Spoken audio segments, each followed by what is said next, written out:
Okay.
For those who what we do here is go back.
7, 6, 5, 4, 3, 2, 1. You'll never have the sacred stone.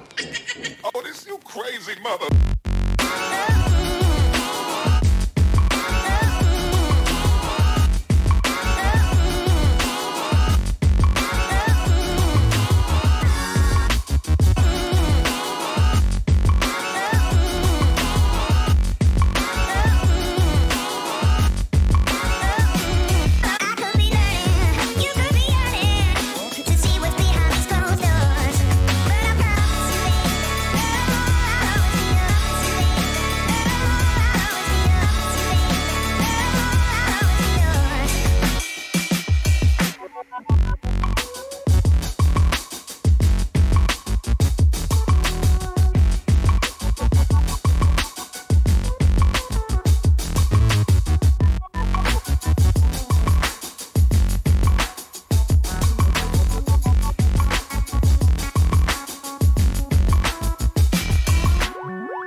What's going on, everybody?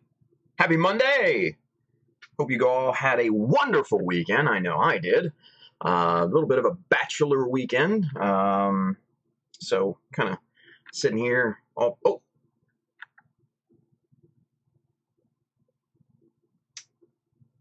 That needs to be turned on. So, you all remember to donate to the Gunpla Talk fundraiser. So, there we go.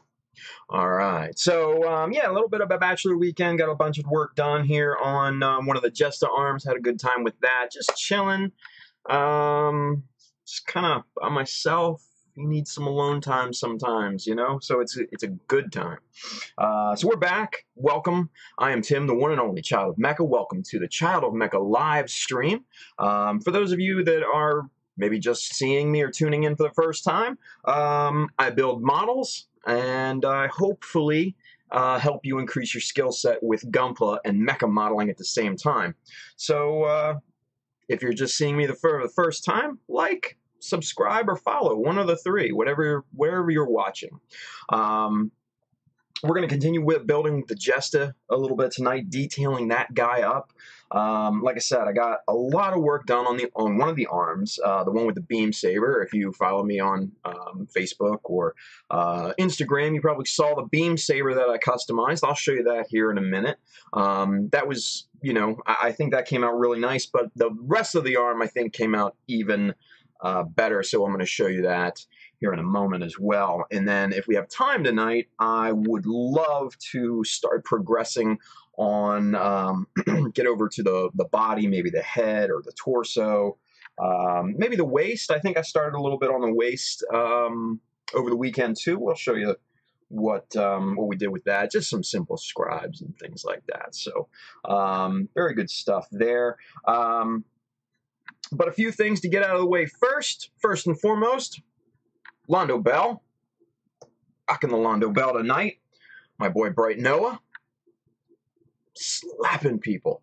So if you like this shirt, if you want to get one of these Londo Bell shirts, hit up childofmecha.com, hit the store, and you could own this. $5 domestic shipping in the U.S., no matter what you order. $10 shipping everywhere else internationally. Actually, the $5 is also for Canada, too. So all y'all up north can get in on that. So, yeah, definitely hit up Child of Mecha store. Got a lot of cool stuff. Great t-shirts, things like that.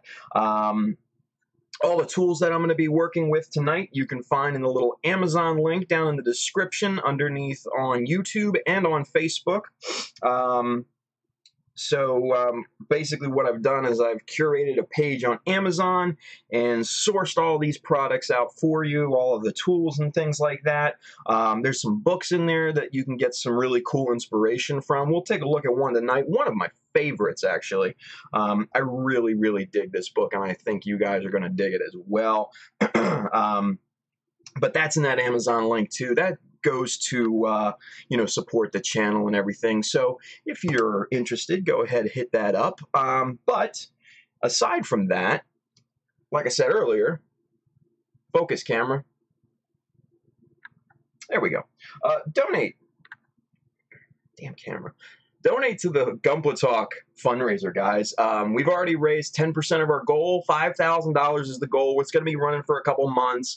So I'm having a pretty good feeling that we might actually hit that goal at this point. Maybe even surpass it. That would be awesome, too. We're raising money for alopecia areata. Areata? I don't know how to pronounce it. But basically, it's a disease that... your body, it's an autoimmune disease, I believe is the proper term. And so that basically it attacks your hair follicles. And it basically will cause you to lose your hair, which is a really bad scenario because, I mean, like, everything. Eyelashes, eyebrows, the whole nine, and that's not going to be fun. I have dry eyes, so I can only imagine losing your eyelashes and everything. So not a good situation. So, man, hey, donate to that, and you get entered to win this very model kit right here. You can win this.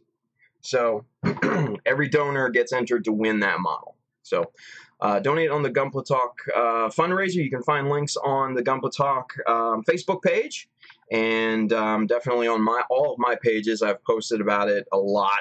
So take a look at that.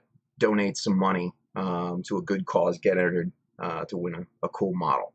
Let's see who's in the chat tonight. It looks like all the normal folks are here. Jay Lynch, Bailey, Alex Andrews. I saw Gamer Bud. He's home from the hospital. Congratulations, Gamer Bud. You're back from that little stint in the hospital. Good stuff there. Hope you're feeling better. I saw Jim, Gunpla Fixation over there. Looks like over on Twitch we got Batusai for the win. Put some more light on your face so it stays in focus. It's the camera. Trust me. I could put a spotlight on my face and it wouldn't do the trick. This is an old C920 and they just have messed up focus problems. I need to get a new one. So our Ferrara is over there. He says hi on Twitch. Hello. Welcome to the stream. All right, guys. So with that being said, let's switch over to the book that I want to show you tonight. Get some really cool inspiration for your next project here. Let's switch over to camera 2. Boom. Here we go. So obviously, as you can see, The Art of Titanfall. Now I know the game had mixed reviews. I never played it personally because I'm just not into consoles. It's just not my thing. But the art behind this game is incredible. And if you've seen some of the high detail figures and things of that nature, statues and all that came out from this, and they're amazing. Amazing. And they're huge too. Like one I think was like 18 inches tall, something like that. That's as tall, if not taller, than the Hummingbird. And the Hummingbird was tall, guys. Like, it almost capped out at GBWC limits, you know? So, very cool figures. Awesome art. We're going to go through this just a little bit and kind of glean some ideas off of what's in this book, right? So obviously the first, the cover here is just really, really cool. You got the pilot, you got the Titan. They're just sitting, you know, just a cool pose, right? So back cover is some nice glossy images of some of the environments and things. You've got some factory-looking types of environments. You've got like a town. I'm not sure what this is. Maybe the inside of a tower or something like that. And then you got kind of like a almost like a mech type of repair bay and everything right here. Very, very cool environments. So for dioramas. Great ideas. Great ideas. Looks like Gabriel Macias has joined us. Welcome. Thank you for watching over there on YouTube, Gabe. All right, so let's go through this here real quick because this is really a great book. Man, you talk about mechanical details and getting ideas. This is the book. So there is the ogre. Now, you just look at some of just the insane amount of details just in this one piece of art. And this is just, this isn't even like a 3D render. This is just like a 2D piece of art. Really, really great. Robert LaFlash joining us on YouTube. Awesome. Welcome, Robert. Good stuff. You know, you can see like some of the worn down warning marks here. You can see some of the details. The separated parts on the arms and hands and things like that. Some of the extra panels, details and rivets and all kinds of the greebly goodness that you really, really want to try and incorporate to make your model have that kind of illusion of scale, right? Here's more of a, this looks like a low poly 3D render right here, maybe even an in-game render, but gives you the look at the back, some of the gears and kind of how the mechanics work for the arm and everything, the back. I mean, you've got two exhaust pipes up here. You got two little pods here. They might be, they look too small to be fuel tanks, but that's just me. They might be capacitors. I don't know. But it's just a cool look, right? And as you can see, I mean, you can see the like kind of minus mold detail that a lot of us really like to incorporate. So very cool stuff there. Getting over to some of the more refined and alternate paint schemes and things. The weapons in this book are just off the charts. We'll take a look at those momentarily because they get into some really great detail a little bit later on in the book. Really, really good stuff in here from cover to cover, really. So yeah, so I mean, again, just, you know, you can see just the crazy amounts of detail, just like in the finger joints in here, just really cool mechanics. You can see how the armor is kind of layered, if you will. Just really cool there. And some great environments. This is obviously first-person perspective from the pilot. You've got some really great detail on the weapon and everything. The environments in this are really, really cool because you'll be able to get some ideas for some crazy dioramas and things like that. So just a really great book all around to get great ideas on. Atlas, here is kind of the, I guess, what would you call that, medium, the middle ground, mech, if you will. Great details. Again, you see the kind of exhaust over here on this page. You see all of the nice panel detail and things. You know, for panel lines and for extra detail on armor, this is a great book. They do some really interesting techniques in this to kind of accentuate the armor and give it some aesthetic appeal. So really cool stuff here. Let me get a little bit better in camera there. I love the markings on this. Just, you know, you've got the logo, I guess squad logo right here on the front of the chest. You've also got it on the shoulder here. You've got obviously a ton of warning markings and things like that on the gun. Just really awesome. Here's the Strider. This is, I guess, you know, light infantry, maybe recon or something like that. That would be awesome. You know, very thin, kind of dainty proportions. What I really love is the feet here. The feet are just super cool because you've got this kind of, I don't know, this guardrail type thing. You've got some wheels in the back, and it's like a split toe. It's really cool, almost like an animal hoof or something. Really kind of an interesting design. You know, and it's got some really interesting legs too, almost like a hind end legs of a dog or something like that. So kind of reverse joint, type of limbs. Really, really cool there. Then you've got character designs. These are okay. These are kind of interesting. You might be able to get some ideas from these, but then there are some droid looking designs over here on this page. These are very cool. It's very similar to kind of like a Neil Blomkamp movie, Elysium or Chappie, especially this one here. Focus. There we go. So good stuff. Then you've got the pilot designs, and what I really like about this is the helmet designs, especially. Very, very cool. These 4 different helmet designs for the pilots. But then you've got the one that they kind of went with in terms of promo and everything. Very, very Boba Fett, very Mandalorian look to that. And I don't mind that. That looks pretty damn cool. Kind of Boba Fett on steroids, if you will. I dig it. Some alternate pilot soldier designs here. Some more really cool kind of droid designs. These are called Spectres.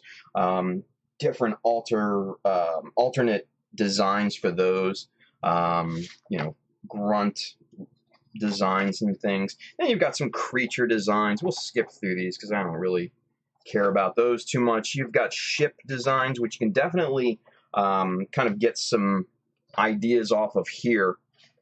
Now, this is a big book, guys.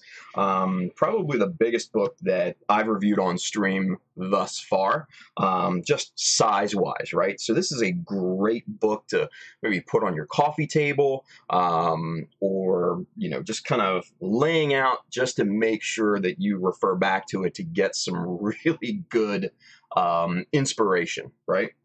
So ship designs, you can get some really cool kind of designs. You can almost incorporate these almost into like backpack designs for like a flight type suit. So really cool things that you can kind of glean from this. And that's really all that inspiration is about. Getting ideas to make it into something that will be applicable to your project, right? So great spacecraft and ship designs and things. This is pretty cool. This reminds me of like one of the Battlestar Galactica, kind of the reboot that was on Sci-Fi years back. That's what this reminds me of. This is called The Crow. Very cool design. And I love Battlestar Galactica. I didn't like the old one.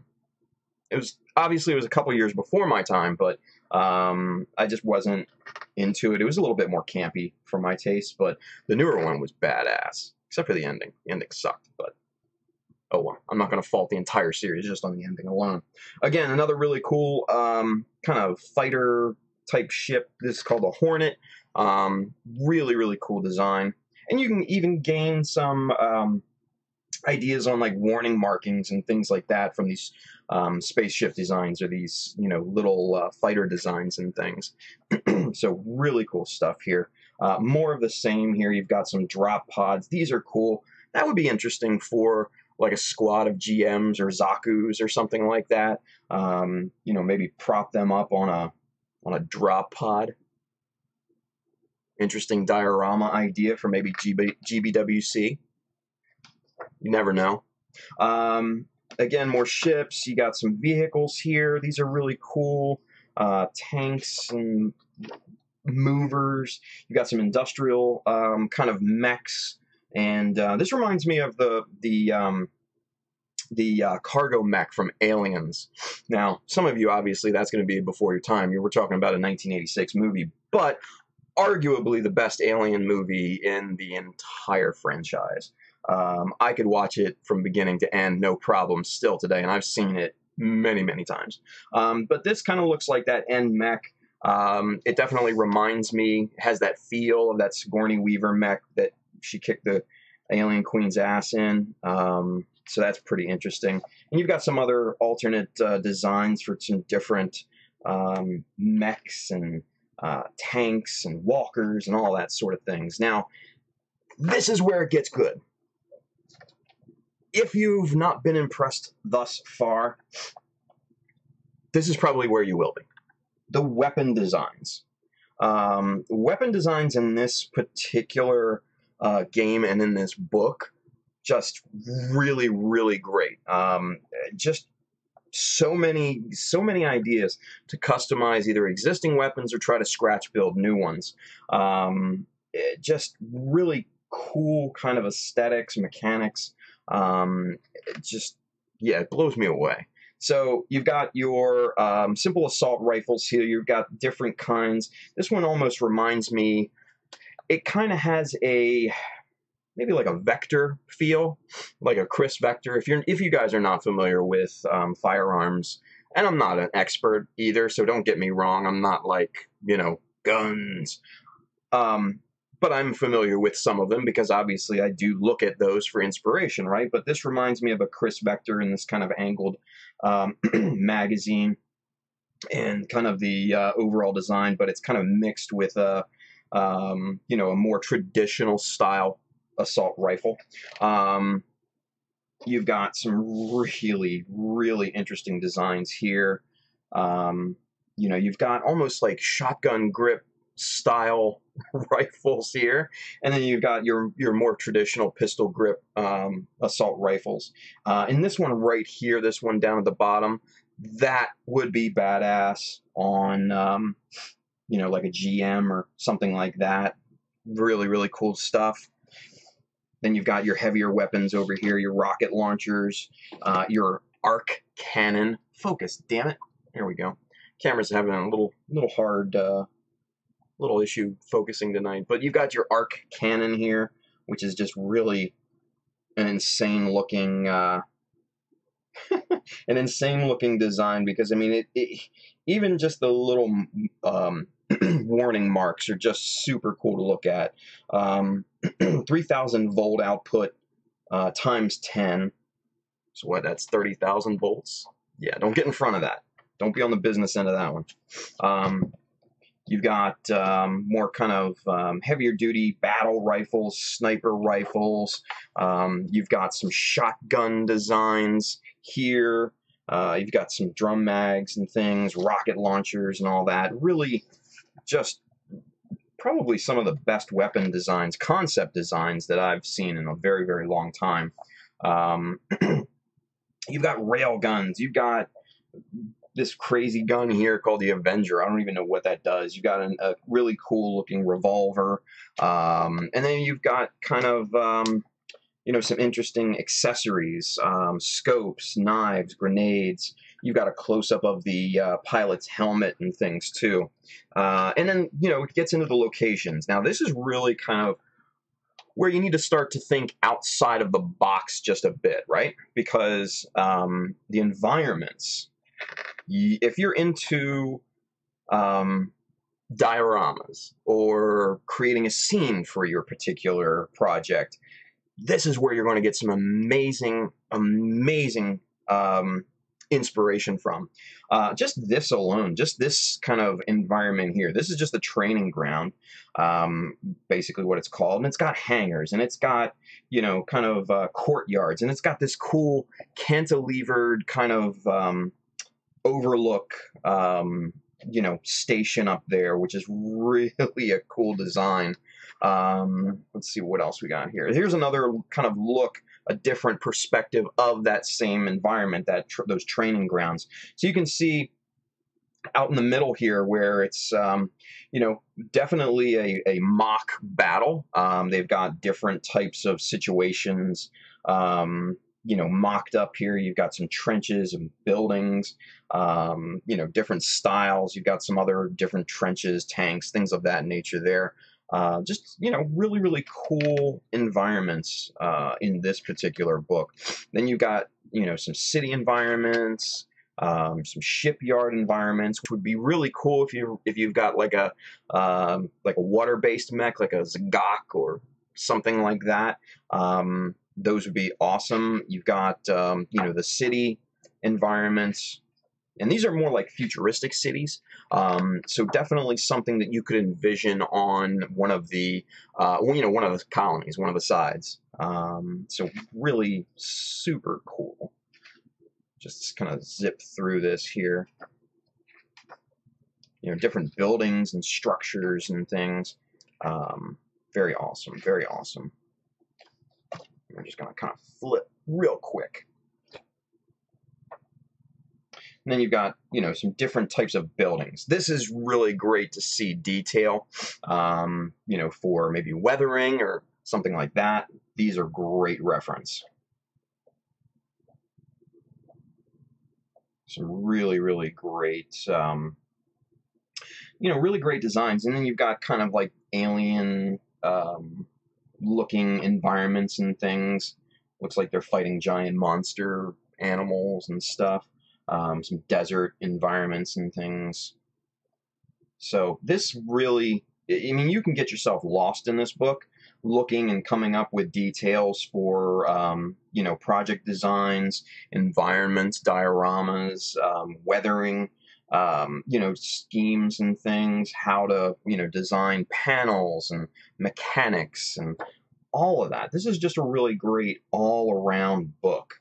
And then what I really like is right here at the back, here's just some of the graphic design in the game. So you've got logos, you've got squad logos, you've got icon artwork here, you've got these kooky little character designs down here for some of the actions that you do in the game and things. And then you've got different artwork for, looks like billboards and signs over here. Really cool stuff. And then here's where what I was talking about before, the different figures and everything. These are maquettes. So these are basically models and figures and things that they probably came up with before as concepts, basically before the game was really settled on, before the direction and everything. And these were basically proof of concepts and things like that. And then you've got, I don't know if you remember, I believe this was at San Diego Comic-Con one year, if I'm not mistaken. No, E3, sorry, E3 2013. It says right here in the book. The life-sized Titan. Just really insanely cool to see something life-sized like that. I mean, just in this picture alone, you can see there's... Come on. Focus. Okay, so there's a real-life guy, and there's the scale hand of this one-to-one Titan. Just really cool. Really cool. So, yeah. So that is Art of Titanfall.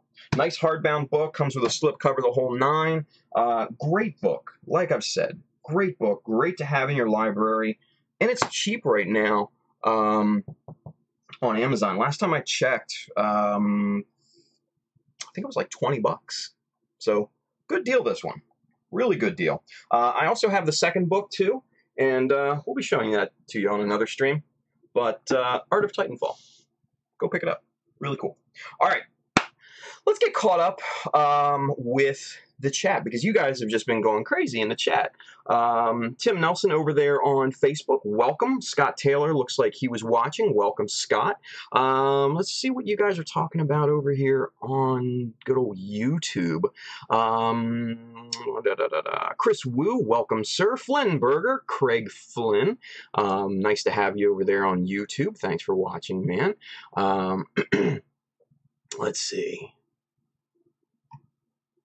Robert LaFlash says they remind me of the Command and Conquer series. Yeah, it was kind of like that.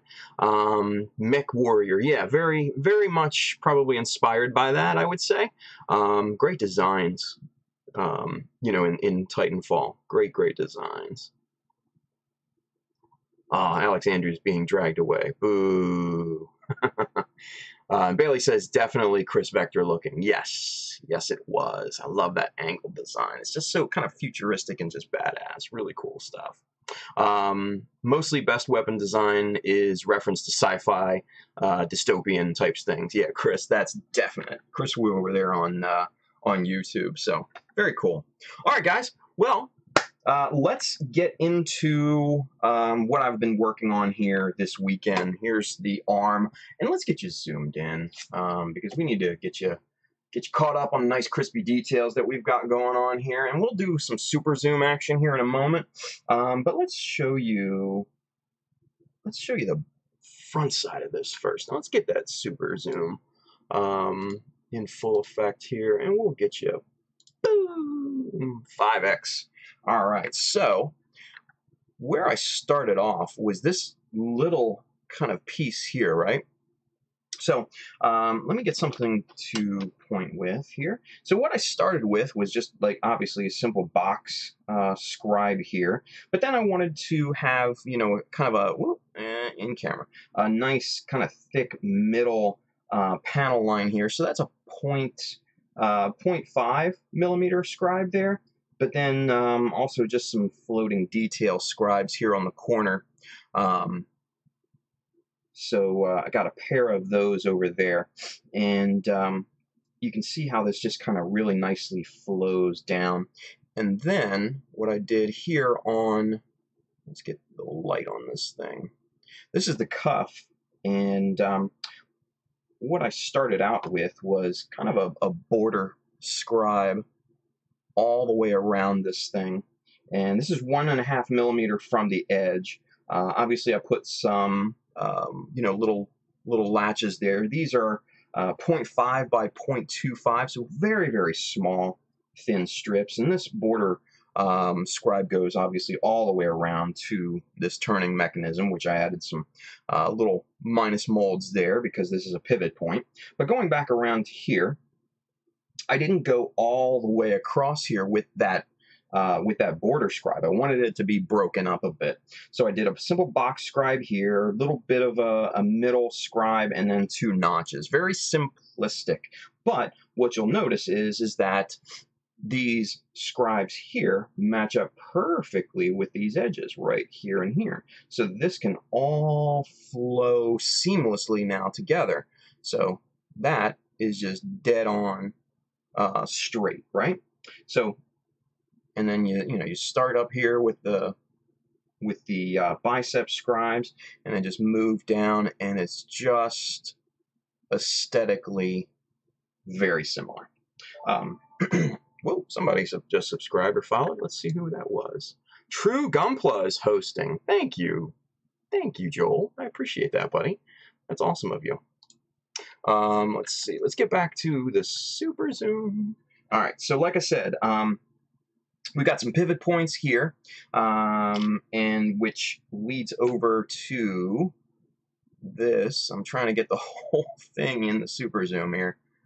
There is the new beam saber that I posted a little, like yesterday, I think. And so what I did was this part up here was a separate piece from the main body, the main handle, right? So I put this in my drill, and I just kind of started going at it. Thinned the top part. Let me get this turned around here so you guys can see it. So I thinned this part down here, and then obviously a nice thick, scribe in there. This is 1 millimeter thick right in here, this really recessed part. And then I've got a 0.15 scribe in here just to give it a little bit of emphasis there. Obviously, I put in a button, a trigger button, right? Because that's what I like to do with beam sabers, because they don't just magically come on, right? It's not like the mechs have the force, you know. It's not like it just goes Obi-Wan style. No. So I did the same type of thing here with the beam saber rack. This is for the Spartan. This goes on the shoulder. So same type of device. Put the buttons there to make the beam saber activate. And so I really, really like that look, that kind of aesthetic, right? So I really dig it. And then I just finished it up with kind of a little bit of a thicker panel, a little bit of thicker of a scribe there. That's just 0.3, just to give it kind of some visual difference and stuff too, right? So what I also did was kind of made this more of a cradle for the beam saber. So added some. This is a 3 millimeter strip here at the bottom, and then this is just kind of a 1 by 1 millimeter strip on here at the top. And you know, it just blends in and kind of cradles that that hilt just so much better. It's just not flat and kind of ugly. It gives it a little bit more dimension, a little bit something more for your eye to look at, especially with this stepped detail right here. It gives it kind of some more steps to look at, right? And then what I did, I wanted to add just kind of a little bit of armored flair on here. So again, this is a 4mm strip, and then I know that it's probably super hard to see, even on super zoom, just because it's sanded down so much. There's a 1mm strip right here in the middle, and then you can kind of see it right there. This is just a 0.5mm. There we go. This is a 0.5mm strip right here. So it's just, I think it flows together. Obviously, this is all chamfered all around, both pieces. Did I do it on this side or did I do it on this side? No, I think I did it on this side. Yeah, okay, so there's an outline scribe all the way around, you know, this white kind of top armor piece. And I'm going to add a little bit more detail onto this because this is still very plain for me right now. So we'll work on that here in a moment, but I just kind of wanted to kind of take you through the things that I've done so far to this arm. And let's get you back to normal zoom, get rid of the box, and boom, switch back over here. Let's see what everybody's saying. True Gumpla gave me the 3 Gundam heads. Thank you, Joel. Gamer Bud, damn, that looks good. Thank you, man. Appreciate it. Chris Rue, again, thank you. This looks great. Not so plain, simple surface now. Yeah, and that's kind of what you want, you know. If you saw the post comparing the 2 beam sabers, kind of the before and after, that's what we're going for.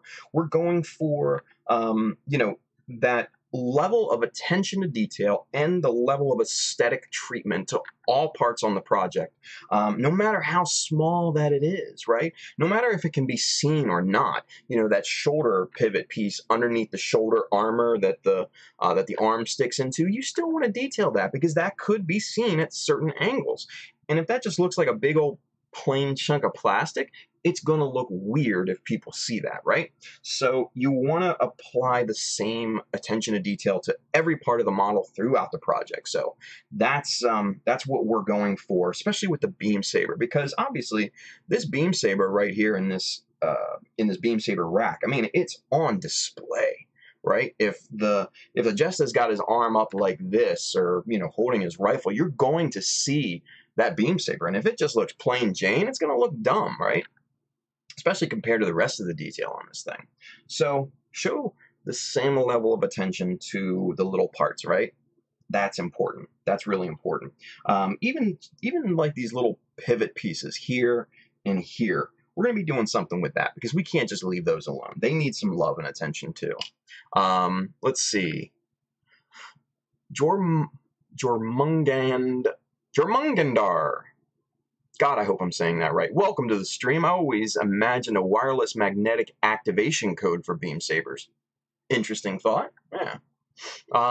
Chris Wu, what we need now is a charger power bank on the saber. Yeah.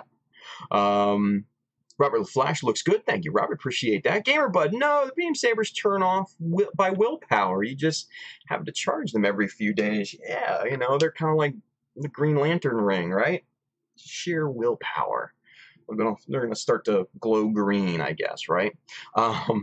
Bailey, from the 8th MS, we know there's at least a PCI card style connection coming from the palm of the hand into whatever handheld weapon. Another reason it's the best series. Yeah, you're absolutely right. I love 8th MS Team. Probably one of the more realistic Gundam series that are out there. Very, very high on my list. And I'll be honest with you, I don't really watch anime. A couple series here and there, Gundam obviously, you know, some of the other mech-based animes and everything, but other than that, I'm just not really into it too much. RF Aurora, detail looks great as always, Tim. Thank you, appreciate that. Flimburger, Space Magic. You gotta love Space Magic, man. Should get, you know what? We need to get like T-shirts like that just says Space Magic, right? You know, like the Saturday Night Live skit, Space Pants, right? Space Magic. It needs to be done, I think. It needs to be done. Chris Wu, no problem charging willpower equals more vodka. I like that. I like where your head's at, Chris. I like where your head's at. Need some vodka myself. But maybe after. Maybe after. All right, so let's get to work. Let's see what we can accomplish here. As always, need the visor. Got to see what we're doing to detail this sucker up, right? Because it's teeny, teeny, tiny little details. So we need to do that, especially these little guys here. I mean, look at that. I mean, those are small, people. Those are really small little bits of plastic. These are probably about 1 millimeter long. Like I said, they're 0.5 millimeter wide by 1/4 millimeter thick. Yeah, they're super small. Super small. Gamer Bud, in the Creed you have, wait a minute. Oh, Robert LaFlash said, I'd buy that. I'm sure, Robert, I'm sure. Gamer Bud says, in the Creed you have to say when you raise your beam saber into the sky to power up is, it's a Gundam. I think that would be more for like Xeons, though. Maybe some Zaku's. Oh, just a thought, right? Just a thought. Chris Wu, still better than building a ship with photo etch installs. Dude, yeah, photo etch is no joke, man. Especially like on ships. If you guys haven't seen like ship builders and photo etch parts, I can't. I don't know. I don't know how they do it, man. Obviously, they're gonna be using visors and stuff like that to magnify what they're working on. But damn, some of the photo etch detail on some of these, like they'll have like teeny tiny little photo etch like fences and railings and like little cannons, right? But these are on like 1/400, 1/700, 1/800 scale ships. These things are super, super tiny, like super tiny. So yeah, I feel you when it comes to that photo etch detail. No, that's not for me, man. Not for me. I'll just end up making my own, sticking them on here or something. William Wilm says, I want to know why these giant robots get beam sabers and beam rifles, but the people still use bullets. I think it has to do with power generation. Generating enough power to power said device. I mean, you have to think, that's going to take a lot of output. And from what I remember, Gundams and all the mechs are, have little miniature nuclear power plants in them. So unless you want like a Ghostbuster kind of style proton pack on your back, waving your beam saber around, I don't know. I'll still use bullets, man. Still use bullets, but that's just me. Robert LaFlash, they have great patience for that. Yeah, talking about the photo etch, that's definite. Gamer Bud, it is the only popular phrase I know from the show so far to go off of. That's cool, man. You just gotta watch some more.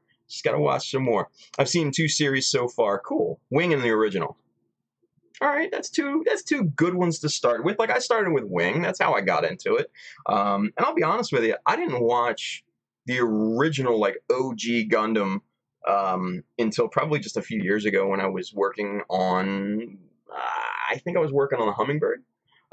So probably like 2016-ish, around that time, maybe 2015. So yeah, I didn't watch that one until very, very later. Yeah, Chris, unless you carry a fusion battery with you, I'm not really into carrying one of those on my back. Gamer Bud, currently watching Zeta Gundam though. Awesome. Camille is a girl's name. Robert LaFlash, that would be suicide for everyone if they hit that backpack nuke reactor. Yeah, it would. It would be game over. Lights out, man. Bailey says power is the reason. Huge requirements for beam technology. Mark Simmons explains it in his old website. Oh, yeah, I love that. Gundam Project, sorry. For those of you who don't know, there's a lot of artwork floating around that was by a gentleman named Mark Simmons. He had a really cool website. It was almost like the wiki of Gundam and mechs before there was a wiki, before the wiki technology was even thought of. Mark developed this kind of almost encyclopedia style website called the Gundam Project, and there's still his artwork floating around still today, and that just kind of shows you the lasting impression that it had, especially on our us old school guys, right? But man, back probably mid 2000s, I want to say 2005, 2006, he shut it down, and that was it. Canceled Christmas. So one of the sadder websites to kind of go dark on the Gundam community, if you will. What are you gonna do? We all have lives, right? So what else? What else? What else? Bailey says Zeta is my favorite, but get ready for a major depressive plot points. Yeah. I'm not gonna say anything more, but yeah. William Wilms, what that? Well, that kills my dream of seeing a Jedi Gundam pilot.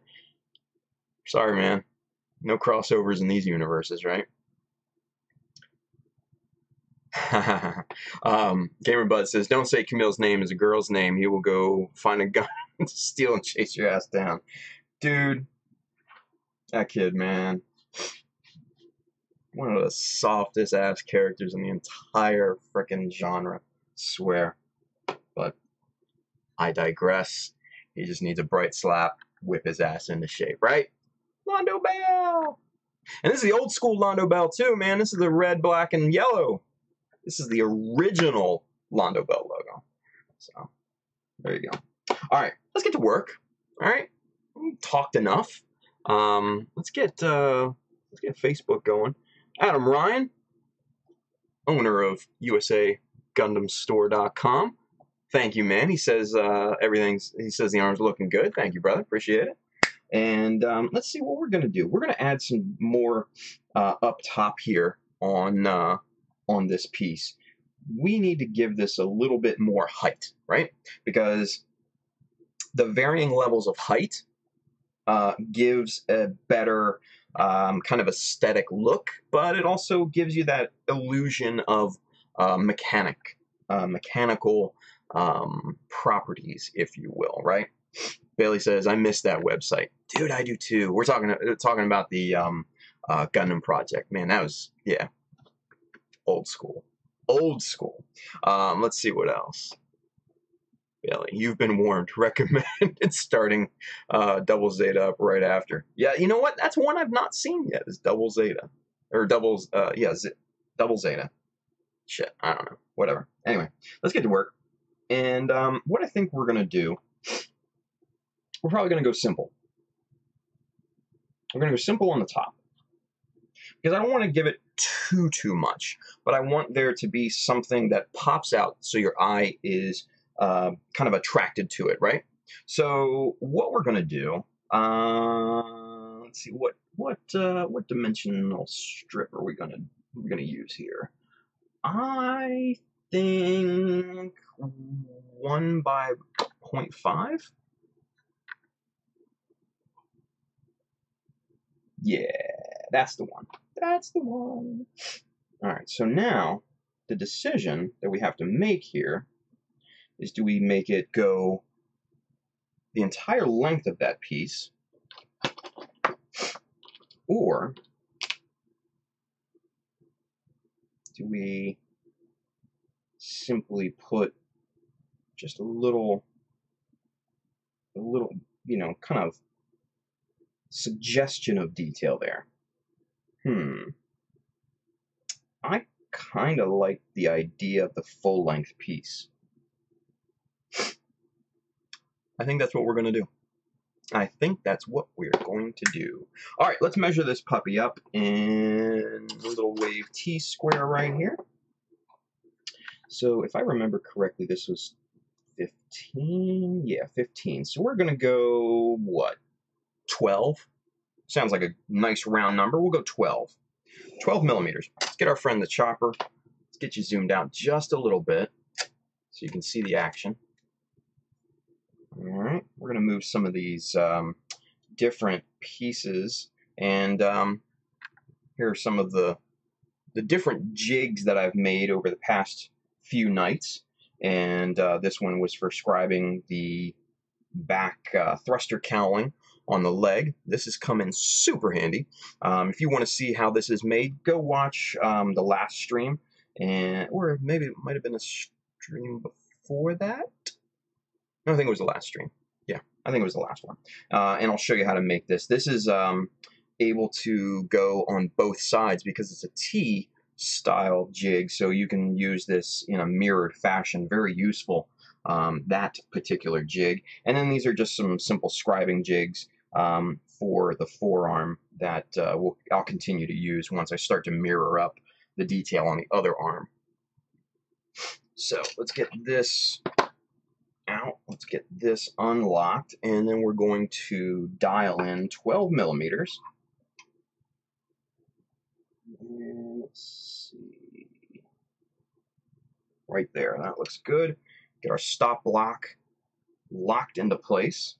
Now this is just 1 by 1, so we don't need that right now. We're going to put that off to the side. We're going to get rid of our ruler here, and then we are going to grab our little strip. We're going to get it lined up. Careful of your fingers. This will chop the tip of your finger off like nobody's business. Number one, I got to make sure that the end is square. It is. Good. Very good. So, line it up. Ooh, cut it.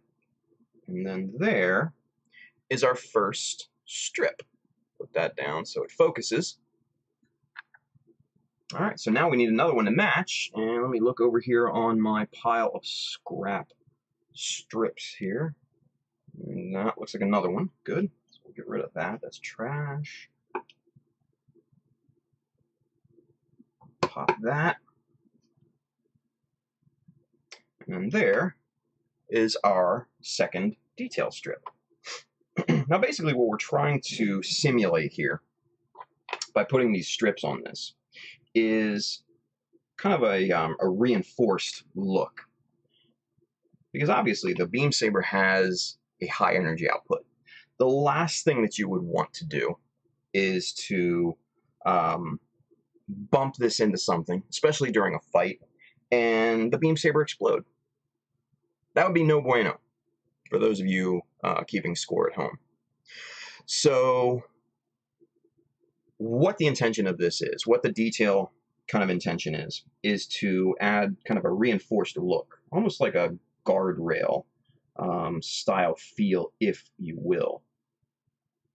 So we're just gonna, just kind of set those in place just to kind of get a good idea of what we're working with. And let's get some super zoom in on this just to show you what the idea kind of looks like here.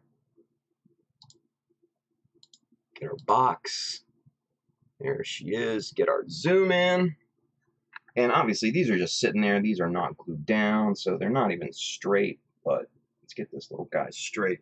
So there you go. You kind of got, a more reinforced feel to it, right?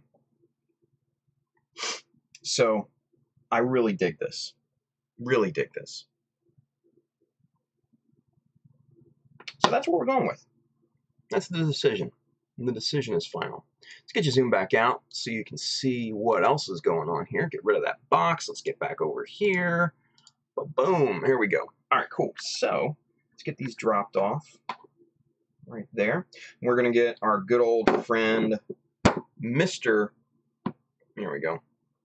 Mr. Tamiya extra thin cement. And we're just going to pop these guys on here. But first, what we need to do is we need to take this this arm apart, because I don't want any glue getting on any of the other pieces. That would not be advisable.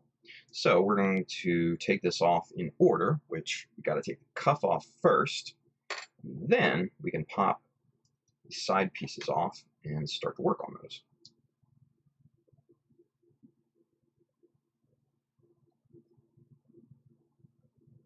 There we go. Now we'll set the cuff and the rest of the arm over there. And here you can kind of see the back side of, get hands out of there so it focuses. You can see how we've built up the strip and the extra plastic strips there for that added detail. Looks pretty good. So I dig it. So we're going to grab our little strips here with the tweezers. Let's get the glue uncapped. We're going to put these off to the side so there's no drippage. Let's glue these guys up. Visor down first.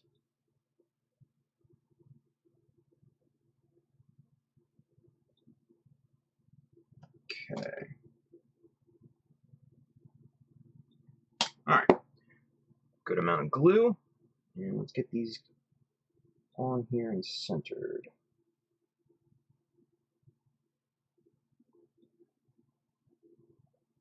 Okay.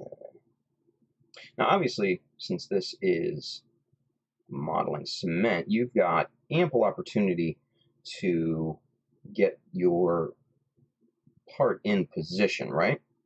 But the problem that you want to try to avoid is too much repositioning, because you're going to leave solvent, which is the glue, on some of the exposed surface, and that's going to mar that a little bit.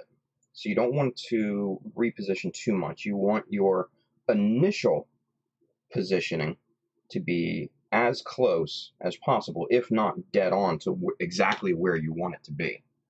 So there's our part. I know it's hard to see right now. Maybe I can get a shadow. There we go. Nice and centered up. I dig it. All right. We're going to do the same thing to the other side here. Match that up, and then we're going to check in with the chat and see what you guys are up to. I know you guys are talking tonight. Man, what is it with Mondays? You guys are nuts on Mondays. Okay.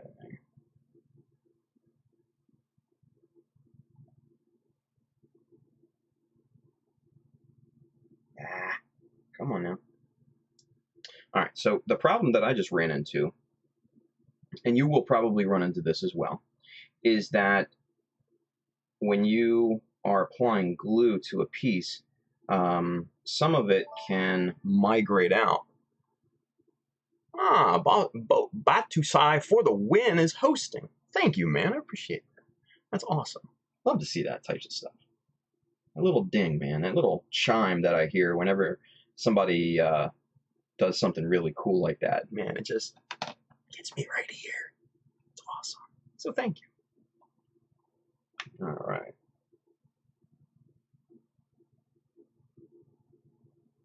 So like I was saying, what I experienced just a second ago. Whoa, there's another one. Look at that. Batusai for the win. Thank you for the follow. That was awesome. Man, look at that. He hosted and then he followed. That's awesome. That's really cool. Appreciate that, buddy. So you're going to get glue sometimes on, if you do use tweezers, obviously, which I hope you are, because trying to position little itty-bitty parts with your fingers is not going to end up very well, right? So I hope you're using tweezers, and I hope you're using good ones, sharp ones, kind of like these. If you are, what you'll experience is kind of glue overrun. And that's when the glue overruns the piece a little bit and gets onto the surface of the tweezers, like the gripping surface. And what's going to happen is it's not going to adhere, obviously, because they're metal, and the Tamiya Extra Thin doesn't affect metal in any way, shape, or form. But what it'll do is it will temporarily stick your plastic piece to the tweezers, which will cause the piece to stick on to the tweezers when you're trying to position it. So, you do run into that from time to time. Just go with it and do what you can. If there's surface cleanup that you got to do afterwards, then there's surface cleanup that you have to do afterwards. It's part of the modeling hobby. So let's check these for symmetry here. All right. So let's get close in. And that looks pretty good. I think I might need to push this last piece over just a bit. push it over laterally just a tad. It's more centered on there. We'll measure it here just to make sure. Okay, so that looks good too. Let's get some measurements going here, guys. 1.5 to the edge. 1.5 to the edge. Let's check the other piece. Boom, 1.5 all the way down.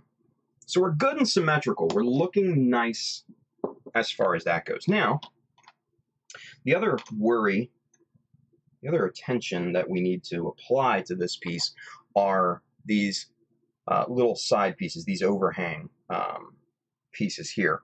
They're very plain, obviously, as of right now. So we need to figure out what we want to do with those. And I think I have an idea. I think we're going to use some coatable Kia parts, some plates and things. Rusty 00, that sounds like an Urban Dictionary entry. But thank you for the follow. I appreciate that. You know what I'm saying, you know. Urban Dictionary, Rusty 00. Just me? Anyway. So let's get our Kodo parts pulled in over here, because I got a bunch of them. Let's get some plates going here. Pull them over from the side table here. What do we got? What do we got? What do we got? Cool. All right, so here's some plates here. These are the ones that I was looking for. These kind of diagonal parts. Here we go. Okay, so what I'm thinking is maybe one of these diagonal plates, and we're not going to center this. We're going to offset this. Ooh, I like that. I like that look right there. And that's kind of the perfect size. Okay, yep. Done. That's what we're doing. That's what we're doing. All right, so we need to push those off to the side, get the beam saber pushed off as well. We need to clip out some parts. We need to pull out Tamiya extra sharps here. Now, you know, when it comes to nippers, you know, there are varying schools of thought. I really like my Tamiya nippers. These are the MH140s, if you're curious about an exact model number. Rusty 00 over on Twitch says, Rusty Trombone is a name I am often called, but Rusty 00 has a better ring and connotation. I think so. So good call on that name, dude. Very good call. But hey, again, thank you for the follow. I appreciate you watching. That really means a lot. So awesome, awesome, awesome. So nippers. I really like my Tamiya nippers. I've had these for probably 6, 7 years now. And they're just as nice today as the day that I bought them. These are not my heavy-duty nippers, I have to say. I do have multiples. I have, you know, my Zurons. These are kind of the sledgehammer, if you will. If I'm cutting, you know, heavy-duty sprue, like, excuse me, like this right here, I will use the Zurons. But if I'm cutting, you know, these teeny tiny little detail pieces, that's when I use the Tamiya extra sharps. So, you know, you have to use the right tool in the right situation. That's my kind of thought process, right? Now, there's God hands, I know. Very expensive, very sharp, very delicate tools. Man, those are like your scalpel if you're like a doctor. Those are, yeah, those are high priced, high precision, delicate, a delicate tool. Me personally, and this is just me, I'm not saying for you guys, but this is just me. I'd probably rather go with the $20 to $30 Tamiya nippers and get a pretty good cut rather than 50 or 60 and get a really, really super clean cut. And I'll tell you why. Because I can take my hobby knife and clean out or clean down whatever nub is left, those teeny tiny little bits of shavings of a nub, myself manually. So my thought is save 20, 30 bucks and get yourself a good, good hobby knife, a couple hobby knives maybe even, and just kind of do it that way. And what you'll find is that over time, your dexterity with the hobby knife will be that much better, and then also you'll be able to make super precise cuts with the hobby knife as well. So there's an added benefit. But those are my 2 cents. Take it or leave it, because everybody's kind of got their own opinions, right? That's just mine. You don't have to follow it. I'm just throwing it out there. All right, so let's get these cut out here. Stop dilly-dallying. Dilly-dilly. All right. There we go. Now we're getting 2 mirrored pieces here because obviously they're the recess on these 2 different plates are in a different direction, different orientation. So we're going to put our sprue over there off to the side. Let's trim these down real quick. Now these are easy because these are just straight little panels. And we can just take one cut, bang, right off. Nice and clean now. Do the same thing for the other side. Find that groove, cut. And obviously, I am cutting on the mat. I'm using the cutting mat for its intended purpose. Normally, it's just kind of a protective layer for my desk. This table, this $20 table from IKEA. Hell, I think the cutting mat was probably more expensive than the table right? So use a cutting mat if you're working with these teeny tiny detail parts. You don't want to try to hold these because they'll pop off and into the carpet they go, right? So it is what it is. All right, let's check in with the chat. Let's see, what are you guys talking about? Bailey, the Tamiya sharp-pointed cutter model variations are so confusing. Yeah, they are. They really are.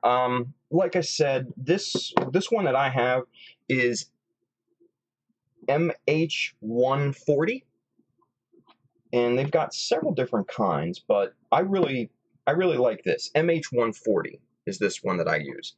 I really dig it. It's nice and sharp. You can get into, even kind of the smallest little crevices on a sprue and things, so I dig it. Bailey continues, mine are the slim jaw, but I've seen so many different model numbers.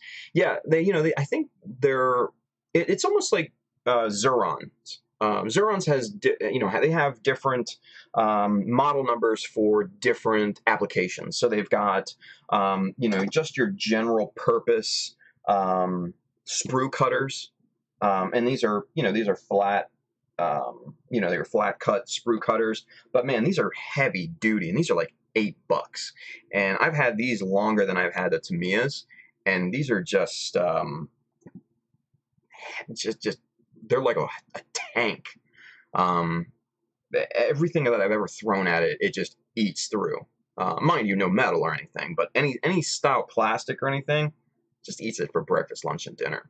GamerBot, I almost bought God Hands, but after hearing how delicate they can be and stories of them breaking, I decided not to. My next nippers will be the Tamiyas like those. Good choice. Good choice. Let's see, what else? George Jackson says hello. He's watching on YouTube. George, welcome. Thank you for watching, buddy. Good to see you. Oh, and look at that. He's over on Facebook, too. I just noticed that. So he's watching from both sides. That's cool. Jormungandar, God, I'm sorry. I'm butchering that username. Jormungandar. Jormungandar? I'm just going to call you Yor. How about that? I'm sorry. I'm terrible at pronunciations. What are you going to do? Anyway, Yor says, all I own is an X-Acto. It does the job perfectly. Any mistakes are puttied and... Thank you! He did the pronunciation thing. Jormungandr. Jormungandr. Okay, now I can remember that. Thank you, Jormungandr. I appreciate that. For us American Neanderthals, we thank you for your pronunciation help. But he says, all I own is an X-Acto. It does the job perfectly. Any mistakes are puttied and painted over anyway, so it doesn't really matter to me. Hey, man, if that works for you, then that's awesome. You know, everybody kind of has their own technique and ways of doing things. So it's not necessarily how you get there. It's the end result, right? So, dude, that's awesome. George Jackson, Facebook in the living room and YouTube in my office so I don't miss anything. Awesome. Let's see, what else is, David Brita is over there on Facebook. He says, yo, yo, yo. What's going on, David? Thank you for watching and joining. Appreciate that, buddy. Bunch of you guys tonight. I really like seeing that. I really like seeing that. Let's get these two little things installed and glued in onto this thing. So now our next decision is, what direction do we want these things glued in? And I think that is going to be a winner right there. So as they say, winner, winner, chicken dinner. Let's get it. Let's get Tamiya extra thin over here. Now, picking these things up is very hard with tweezers because the edges are beveled or rounded over. So there's very, very little surface area to grab with tweezers. And if you try, the tweezers will squeeze it apart, and that piece is gone forever in carpet land. So what we do is we take our hobby knife, right? And we just try to find a little bit of a corner, like a recessed area. And we just kind of poke it in there. Nothing crazy. You don't want to apply too much pressure. You just want to get it to where it will stick on the hobby knife, just like that, right? So now, see, and there wasn't even much, stick there, really. So we're going to try this one more time. Show that. There we go. All right, so now we just need to get some glue on this. Ever so gently, just drop a little glue on there. There we go. And now we are going to pop this piece on here. Give it a few seconds. Pull your hobby knife away. And there she is. She is installed. Let's make sure that it's square all the way around. For that, we need the visor.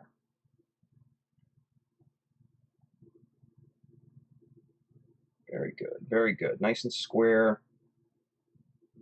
Even spacing around the piece, and that's what we're looking for, is even spacing all the way around, to the back and to the bottom here, and also a little bit to the top. But we are looking more for, or at least I am looking more for, the back and the bottom. Jay Lynch says, have you used magnets to have pieces? I guess to attach pieces. Yes, actually I have, and they're super easy to work with, and they come in a ton of different sizes and shapes, and you can get them in the little discs that are, very common. You can get them in little square plates, rectangular, little itty-bitty pieces. You can even get them in like rectangular bars or even cylinders even. So say for instance, you had this beam saber here, and if you wanted to hollow out in the middle, you could probably stick like a cylindrical magnet down in there, and then have it, just kind of magnetized to another end or something like that. Maybe a metal pin or something. That could be interesting, rather than have it, depend on friction like most of the Gundam models do. So yeah, great question. I have.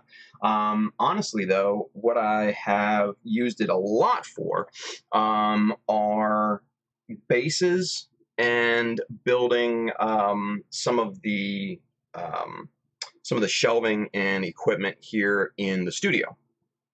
You guys can't see it, but off to my left here, I have this kind of long shelf that is attached to the wall, and it has a place for my nitrile gloves, rubber gloves. So I have a cover on that, and that's just held in by neodymium magnets, rare earth magnets. And whenever I need to change out the box, I just pull the cover off, slide a new box in there, pop the cover back on, and it's good to go. So yeah, magnets absolutely are really, really great, but they do have limitations. The pieces, even when you're dealing with a really, really tiny magnet, you need to make sure that there's room. So, plating like this or attaching smaller parts are not always going to be feasible with magnets. It's just one of the drawbacks. You need room for those to accomplish what they have, right? Just checking Facebook. Nate Mills, my good friend, Fat Face Mecha is over there. Fat Face Gumpla? Fatty Face Gumpla? Shit, I can't remember his damn site, but he's making this cool master grade O, everybody. Hopefully, Nate, it's going to be done for SCGMC, right? Hopefully. Fingers crossed, right? Trying to get out there. We're still kind of in a holding pattern right now in terms of whether I'm going to make it out there or not, but we'll see. Hopefully I can, because I'd love to see you guys. All right, let's get some glue on this other piece here. We got a little bit too much on there, so we're going to wipe that off, and then we're going to spread this around just a little bit more. All right, there we go. Now we're in good shape. So now we're going this direction. And you're going to hold it there for just a few seconds for that solvent to activate, and then once that starts to melt the plastic together, then your hobby knife will basically just pop out of the piece. So, good stuff. Just a little bit of repositioning. That, I think, is good to go. So there she is. All right. Good. Jay Lynch, I see that. Makes sense. Thanks for the info. You're welcome, man. Nate Millis over on Facebook. He says just fat face. So check him out. Instagram and on Facebook, he's making a killer master grade O. Can't wait to see it done. David Brito joining a little late, but watching the stream while building. Awesome. Cool deal, dude.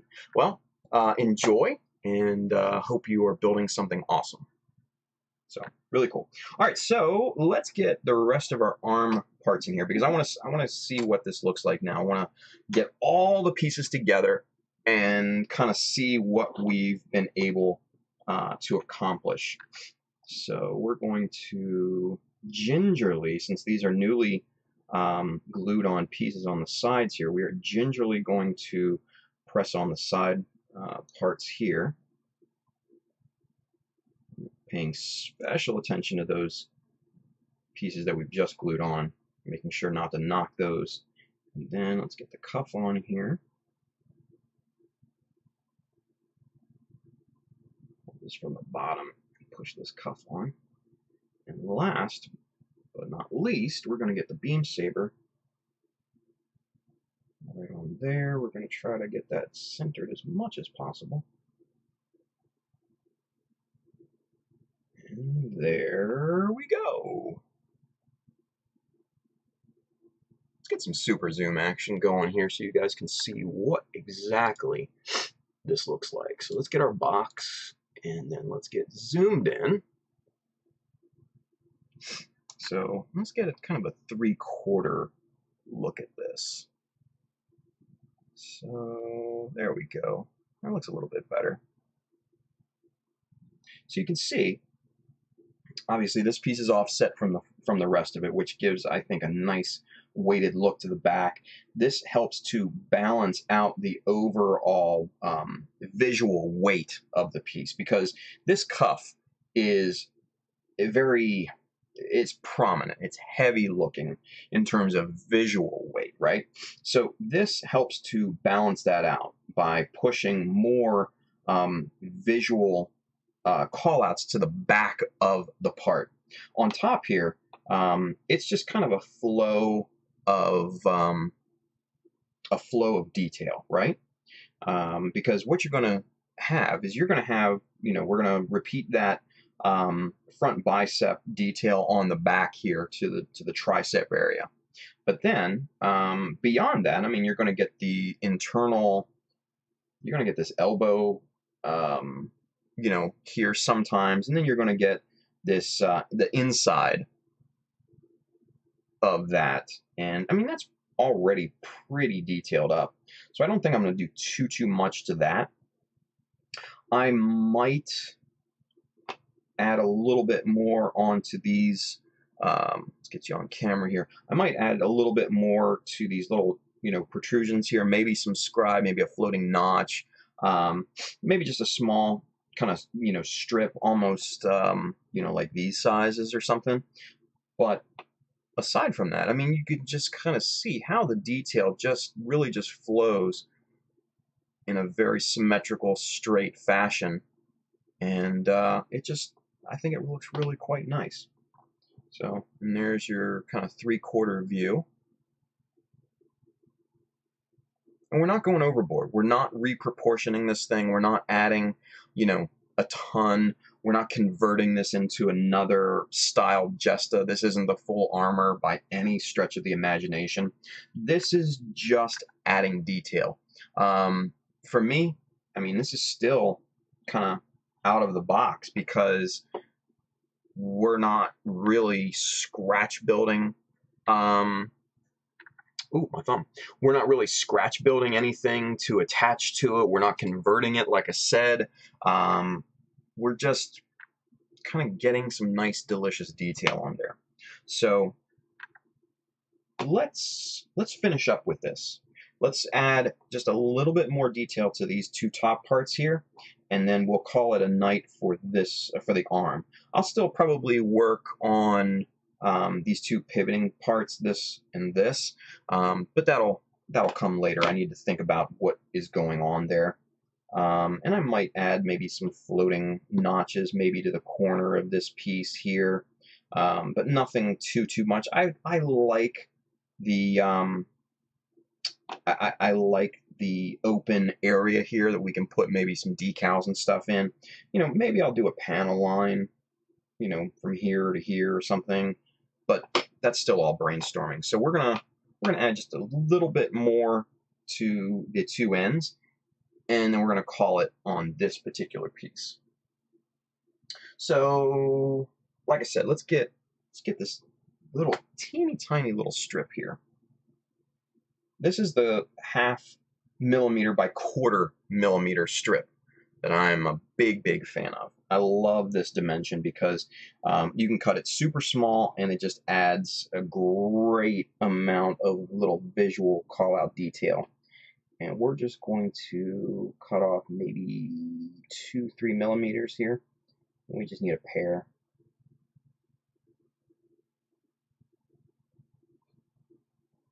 Okay. Put that off to the side so we don't lose it, because that is small. Okay.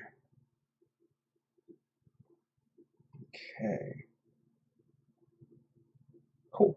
All right, so we've got two teeny tiny little pieces of strip plastic, right? So now we've got to adhere them. We're just going to kind of put them off right about there. That's, whoops. These things are hard to manipulate when there's obviously no glue holding them. But there you can kind of see the idea of placement. And then obviously, the other one will go on the other side, but that's kind of what I had in mind for that. So I like that. That's going to give a little bit more kind of reinforcement look to that particular piece. Let's get back in the stream and everything. David Breda says over on Facebook he's finishing up the high-grade Thunderbolt Zaku big gun. That's cool, man. I like that model. I wish they made like a 1/100 scale on that. That would be dope. Like that big crazy gun with that, cylinder, cylindrical disc thing on the top. It is just a sick looking design. All right, so let's get this thing apart, because again, I don't want there to be any accidents with gluing up on the rest of this assembly here. So we're going to get these side pieces torn off, and we're going to place the rest of the arm and all that good stuff off to the side. So here we go. Right? Let's see. Chris Wu. Now that Chris Wu over on YouTube, he says, now that's strip porn detailing. Yeah, dude. I love my those little strip details. I love them. They add just a certain mechanical feel to it, which you can't achieve any other way, right? You cannot achieve it with scribing. You can't achieve it with notching. You can't achieve it with larger dimensional plastic strips. So these teeny tiny little pieces, oh man, they're super, super good. So let's get some Tamiya extra thing going on here. Let's see what the time is. 11:24. Cool. So we've had a pretty damn good stream so far, guys. A lot of you in here, a lot of talking. That's what I like to see. And let's get these. Now, the way to deal with these super small dimensional strips, you have to poke them with your hobby knife, just like we did with the Kotobukiya part, because since they're so thin, there's not a lot of surface area to grip for the tweezers. You gotta gently just kind of stab them with your hobby knife. But if you're really gentle about it, that will not show up after primer and then also paint, clear coat, all those subsequent layers. That will basically fill that little stab mark in, which is good. All right, so we're going to get this set right here back in the back corner of this piece. And let's check. So there we go. That's kind of what I'm looking for. Let's see what we got here.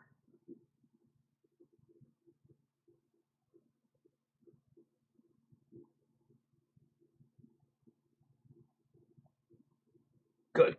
All right. Now, with these teeny tiny little parts, what you're going to run into is that the Tamiya extra thin will dry very quickly on these super tiny parts. So you do have to run just a small amount of Tamiya extra thin around the little pieces of strip, just to make sure that it's properly glued down, or that thing will just pop right off. So that's what we just did with that piece. Let's do the same thing on the other side, mirror it up. Then we're going to throw it back together. We're going to take one last final look at it, and we're going to put that arm away for the night, and we're going to move on to another piece, probably the waist. And I'll kind of show you the little bit of scribing that I did on that. This thing is not going to cooperate with me.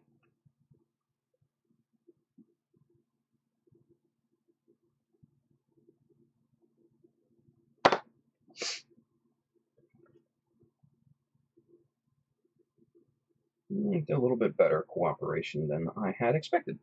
All right, so get this piece nice and squared up.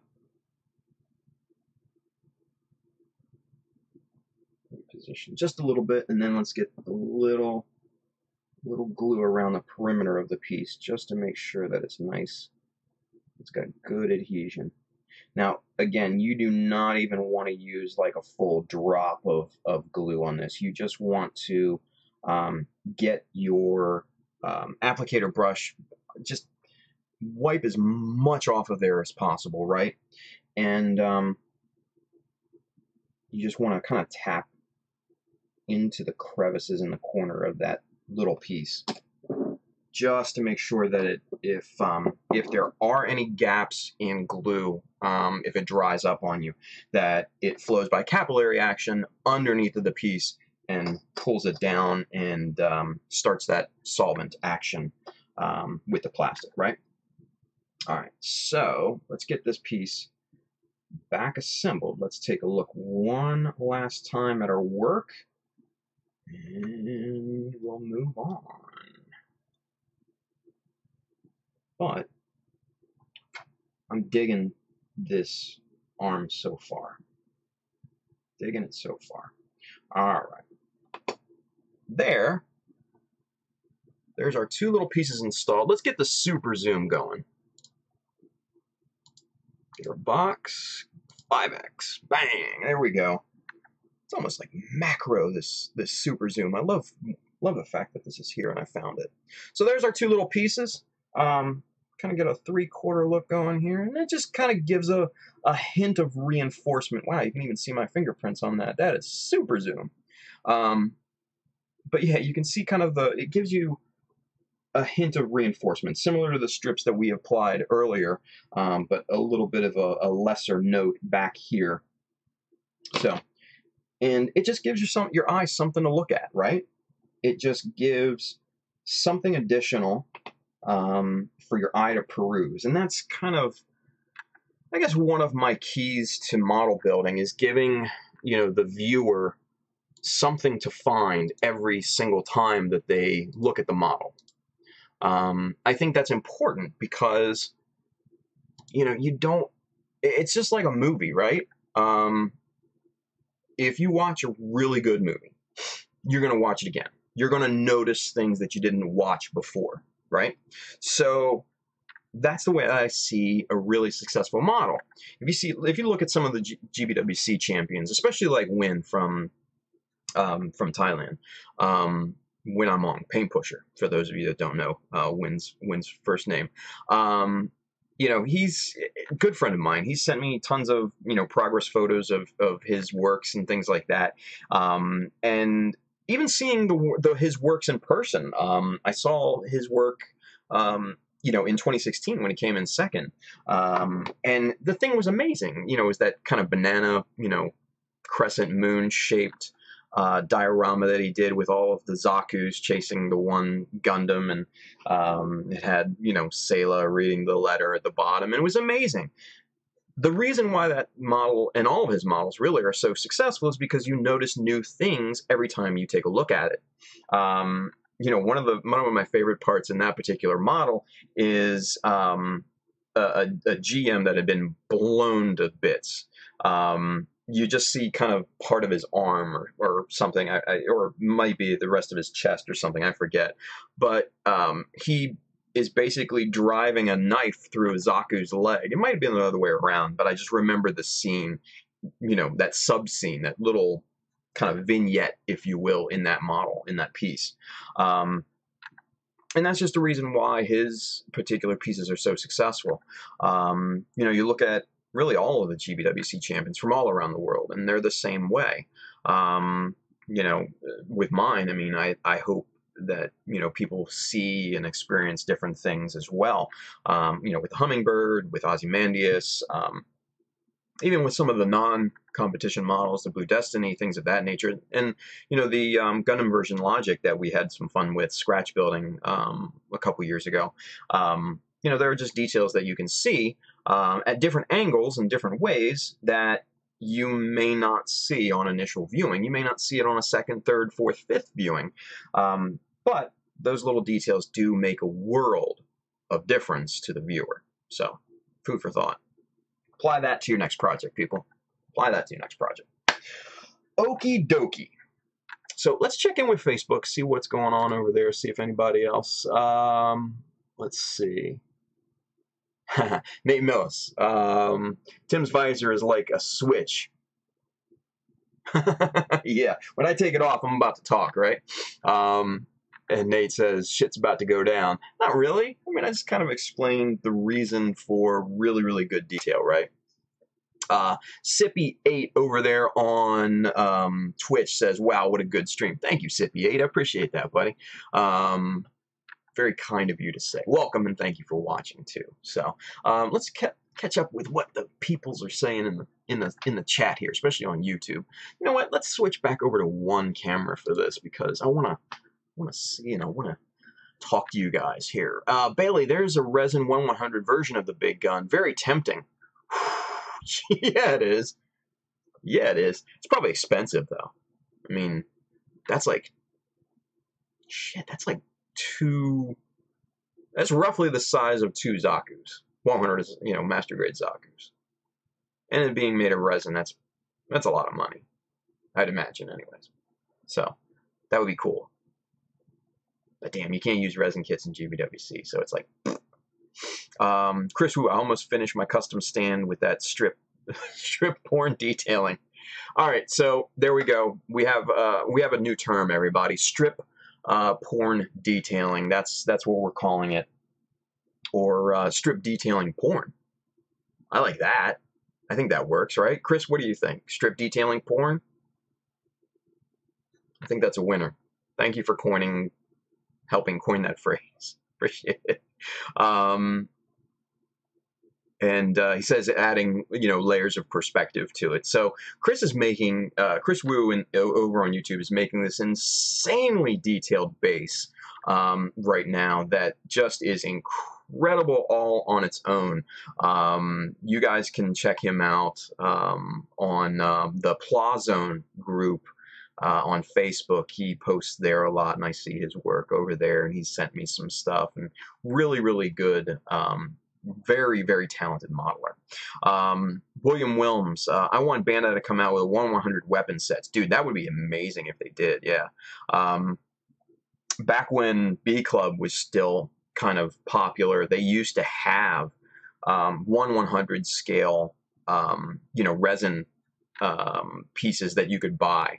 And I bought, this was back in the day, I don't even have it anymore, I don't think, or if it is, it's in one of my junk boxes, the old MMP 80, the super cool machine gun that the Zaku F2 uses, and some of the other Xeon mechs use. Really good detail, obviously, since it was resin, and it was B Club. Just, yeah, I wish Bandai came out with 100 sets too, but Kotobukiya is kind of filling that gap in the market for us. So, sorry, Bandai, you're a little late to the party, buddy. Hey, Silver Maverick, Ricardo over there on YouTube. Welcome. Thank you for watching, Ricardo. He says, on that note, rewatch Unicorn Movie 7. When the Neo Zeon and Unicorn go back in time, the tip of the green beam they are in is a unicorn. Interesting.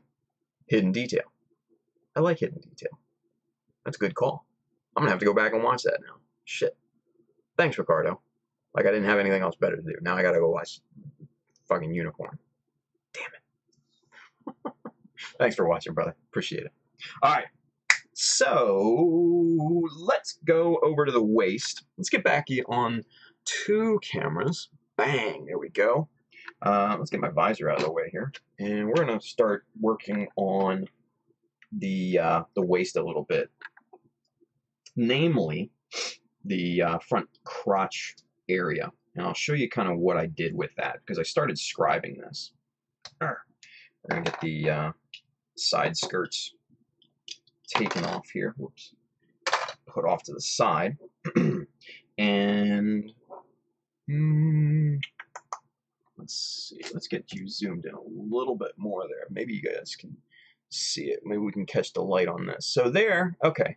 So there you can see kind of the box scribe that I've put in on this front crotch piece. You know, I've done a little bit of a separation line around this bottom piece here, just around the recess, just to give it a little bit more depth and detail, to make it look separated from the rest of it.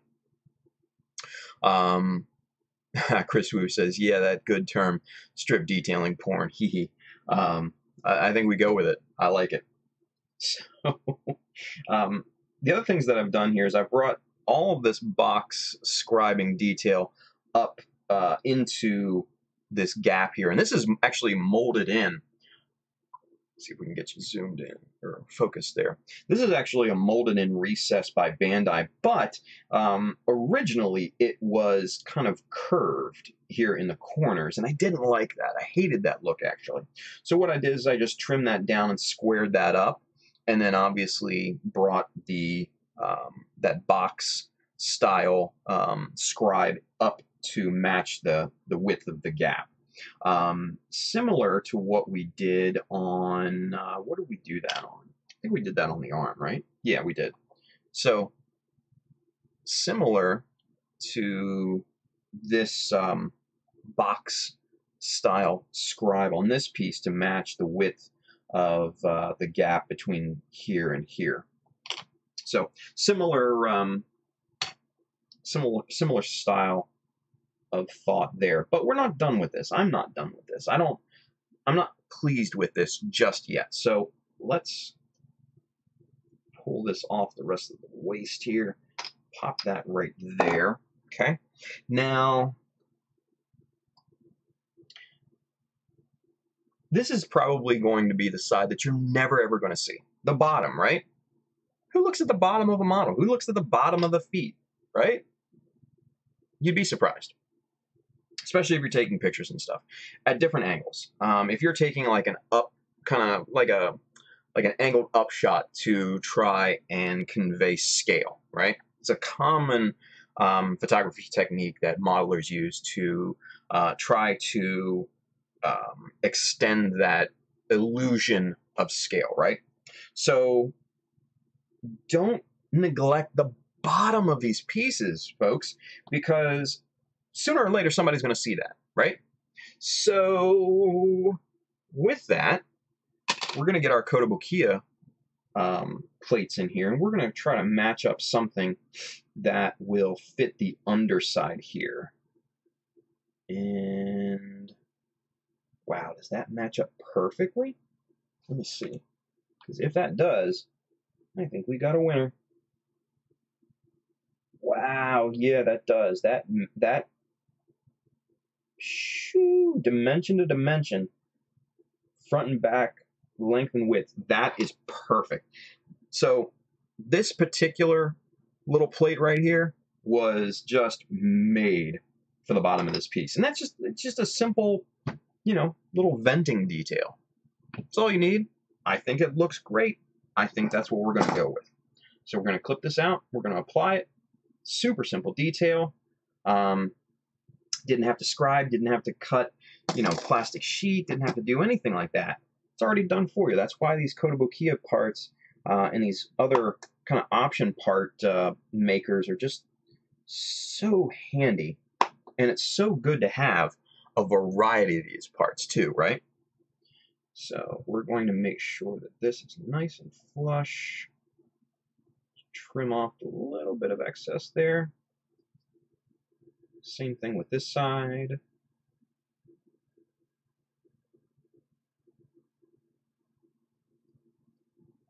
Looking good. Sweet. So there's our little plate, right? Easy peasy. I still can't get over this. This thing matches dimensionally to that bottom plate. Chris Wu says, I think Jesta or Fed Mobile Suit are more to angular design or boxy style. Absolutely. Just put a vent thruster on it. Yeah, right. Good call, Chris. Good call, buddy. Bailey, and always paint the bottom of the foot. Yes, thank you, Bailey. Thank you. Bandai already gives you visual parts separation down there on most 1/100s and some 144s. Yes, damn it. Yes, I love that. I mean, look at this. This is the bottom. This is just a stock bottom to the Jesta's foot. Look at that. I mean, that's just, I'm not even going to do anything other than paint that, different colors. That's all I'm going to do because the detail's already there. The only thing that I had to do to customize this bottom of the foot was to scribe. You can kind of see it there. Scribe this kind of this kind of border around here to match the aesthetic of this, because the bottom plate of this foot is separate from the rest of it. And that's what I wanted to try and simulate on the heel, because the bottom I'm going to paint just gray, just a gray, gray tones, things. Maybe throw in a splotch of red or orange or something, just to, maybe in these trapezoid shapes or something, or maybe just a different, gray color. I don't know yet. But the rest of it is going to be, your main foot color. So there's going to be this kind of outline border around this big gray piece, which is not going to be present because the heel, that bottom of the heel, is not two separate pieces like the bottom of the front part of the foot is. So I just scribed that in. Now I can replicate that kind of aesthetic on the back heel. So yeah, never neglect the bottom of the foot. The bottom of the foot, man, gotta give it some love. If you want to see some really good shoes on a model, check out the Blue Destiny that I built. I spent probably 2 weeks detailing the feet and the bottoms especially. Man, nobody's ever going to see them, but I know they're there, so I was happy with it. I like how they came out too. I thought they were really, really cool. Let's see what else. What else are you guys talking about? Chris Wu, talking about double-edged sword option parts are so life-saving. Also a wallet breaker too. Really? Are they expensive over there? Because like I get all my option parts from Hobby Search. So 1999.jp.co/en. There you go. And they're like, $2-3, USD. And they're actually pretty cheap. And then to ship them over, I try to buy them in bulk, like a lot at the same time. And that helps with shipping, the per piece shipping price too. So I don't know. RF Aurora doing some detail up work on the old 1100 gun blaster. Damn, dude. Thanks to your tips and the class you taught last year, that I was able to attend. That's awesome, dude. That's so cool, man. Send me some pictures when you're done with it. I'd love to see it. The gun blaster, man, that's vintage. That's vintage. Chris Wu says, yeah, feet detail does give a lot of depth, perspective, and weight on it. Yeah, it does. Chris also says, well, it's not that expensive, but still buying a lot for different types stack up the cost. Yeah, that I can relate with. Yeah, I'll buy like 2 or 3 of one type just so I have it, and then kind of that'll be my yearly stipend of that particular part or whatnot. So I have like behind the camera and on that back side of the wall I have a pegboard and it has all my option parts and everything. You guys might have seen it before. I think I've posted pictures of it maybe way long ago. But it's got Kodo parts, Wave parts, Bandai builder parts, some miscellaneous things here and there, some articulated hands and things. But yeah, that's where I store all that. It's got some weapon sets, some glue and stuff like that. But yeah, what I do is at the beginning of the year, I buy everything that I've depleted the previous year, right? And then I'll stock up on that, and then I'm good for the rest of the year, and then I do the same thing over in like January or February. That seems to work pretty good, so thought. Kenneth Sim just came in on YouTube. He says, hey chat, Tim. Welcome, Kenneth. Thank you for watching, buddy. Bailey says, yeah, Tim, I've been an HLJ customer since the early 2000s, but you got me putting a cart together on Hobby Search now. So many tools. Dude! Yes, man!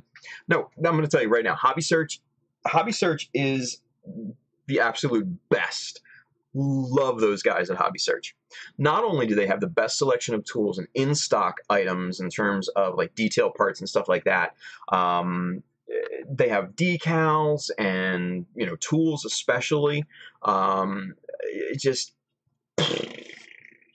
blows my mind. And they take a few days to put the order together, so be aware of that.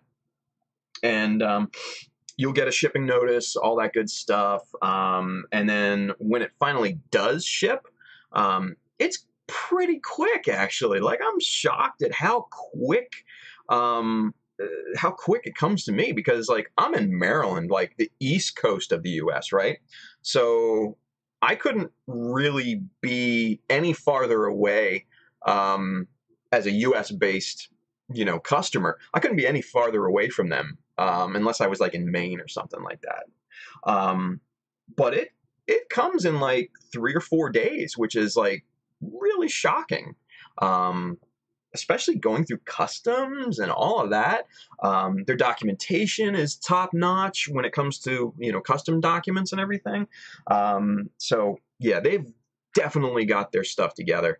I can't say enough good things about them. They are absolutely my 100% Japanese vendor of choice. So that is a very good thing to hear. So cool stuff. I'm sure you'll probably get hooked on them because I was the same way. I started out with HLJ and they were awesome and everything, and I bought models, like tons of models from them and stuff, back when shipping costs weren't outrageous like they are today. When the yen to US dollar was really good. It's good now, but man, it was super good back then, right? So I was the same way, but man, once I got on to Hobby Search, that was it.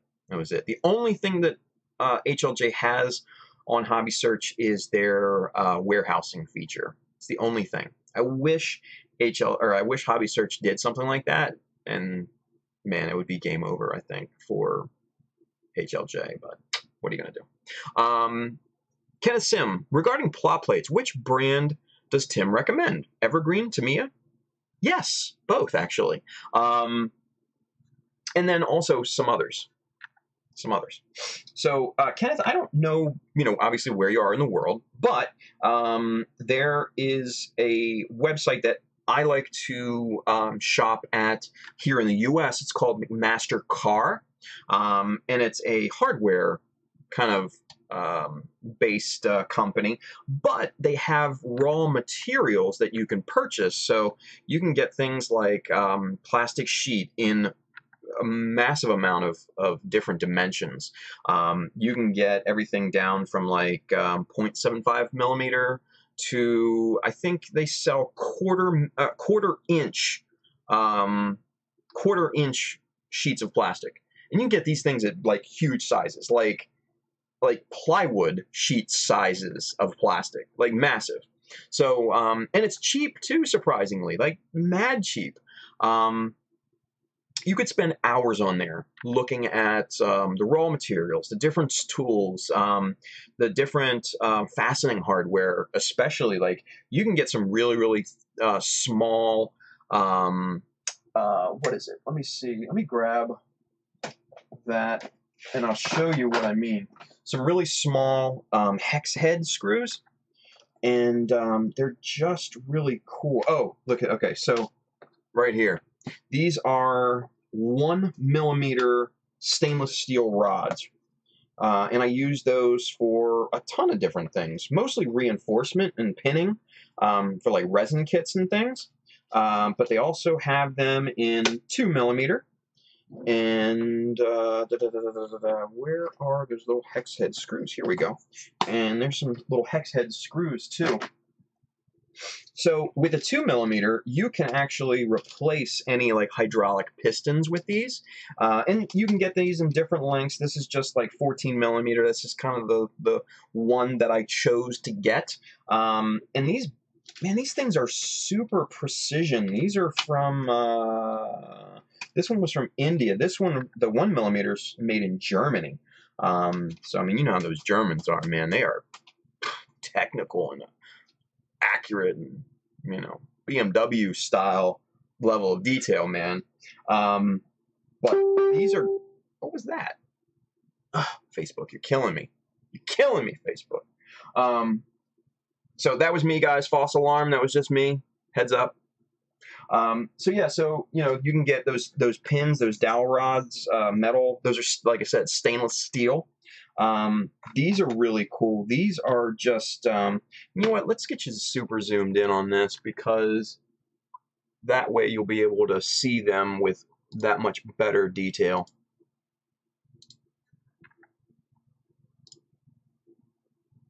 So these are teeny tiny.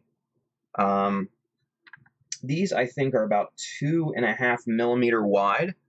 And let me see if I can grab one here and show you without making it disappear into the carpet monster. So, whoop, and right there we go. So that is just a very, very small hex head screw, right? But it's got, a smooth barrel on it. And, man, I just really love these. And there's a tip of my finger. That's just my index finger, right? So you can see how small these are. Let's get a ruler in here just to show you, give you a better sense of scale. So there it is. It's about 2.5 millimeter in diameter. So these were insanely cheap. I got like, I think 50 of them, maybe 25, I don't know, for a couple bucks. And you can't really match that nowadays, unfortunately. Haiku used to sell their detail pieces in packs of 20, but they no longer do that. They sell them in packs of like 10 now, which is the normal number for them. So your price per unit price does go up, unfortunately, by a lot. It's like doubled at this point. But I can't imagine that they were making too much money back when they were selling them 20 pieces to a pack. What are you going to do? Robert LaFlash, McMaster Car is the bomb. Yes, it is. I love them. They have tons of other things as well. Magnets and tiny bolts. Yep, like I just showed. McMaster Car is just a great website. And you can even see, like, on some of the products, like the fasteners and stuff, they'll show, like, technical specs, like actual, blueprints almost, right? And I've gotten, like extruded aluminum bar for like the base that I used with, the support arm that I used on the Hummingbird. Just a ton of other stuff. McMaster Car is great in a huge variety of stuff. Chris Rue, by the way, anyone want to get Bandai Gundam docks at Hong Kong exclusive Sazabi? Seeing people are grabbing like there's no tomorrow. I'm not too into the, expo exclusives, because I'm not a collector in that sense, but I know a lot of people are, so that's pretty interesting. Personally, I think I have the Expo one already, enough for that. Yeah. Robert Flash socket cap screws. Yes, that's what they're called. Sorry, they were like hex head. I thought I couldn't remember the name.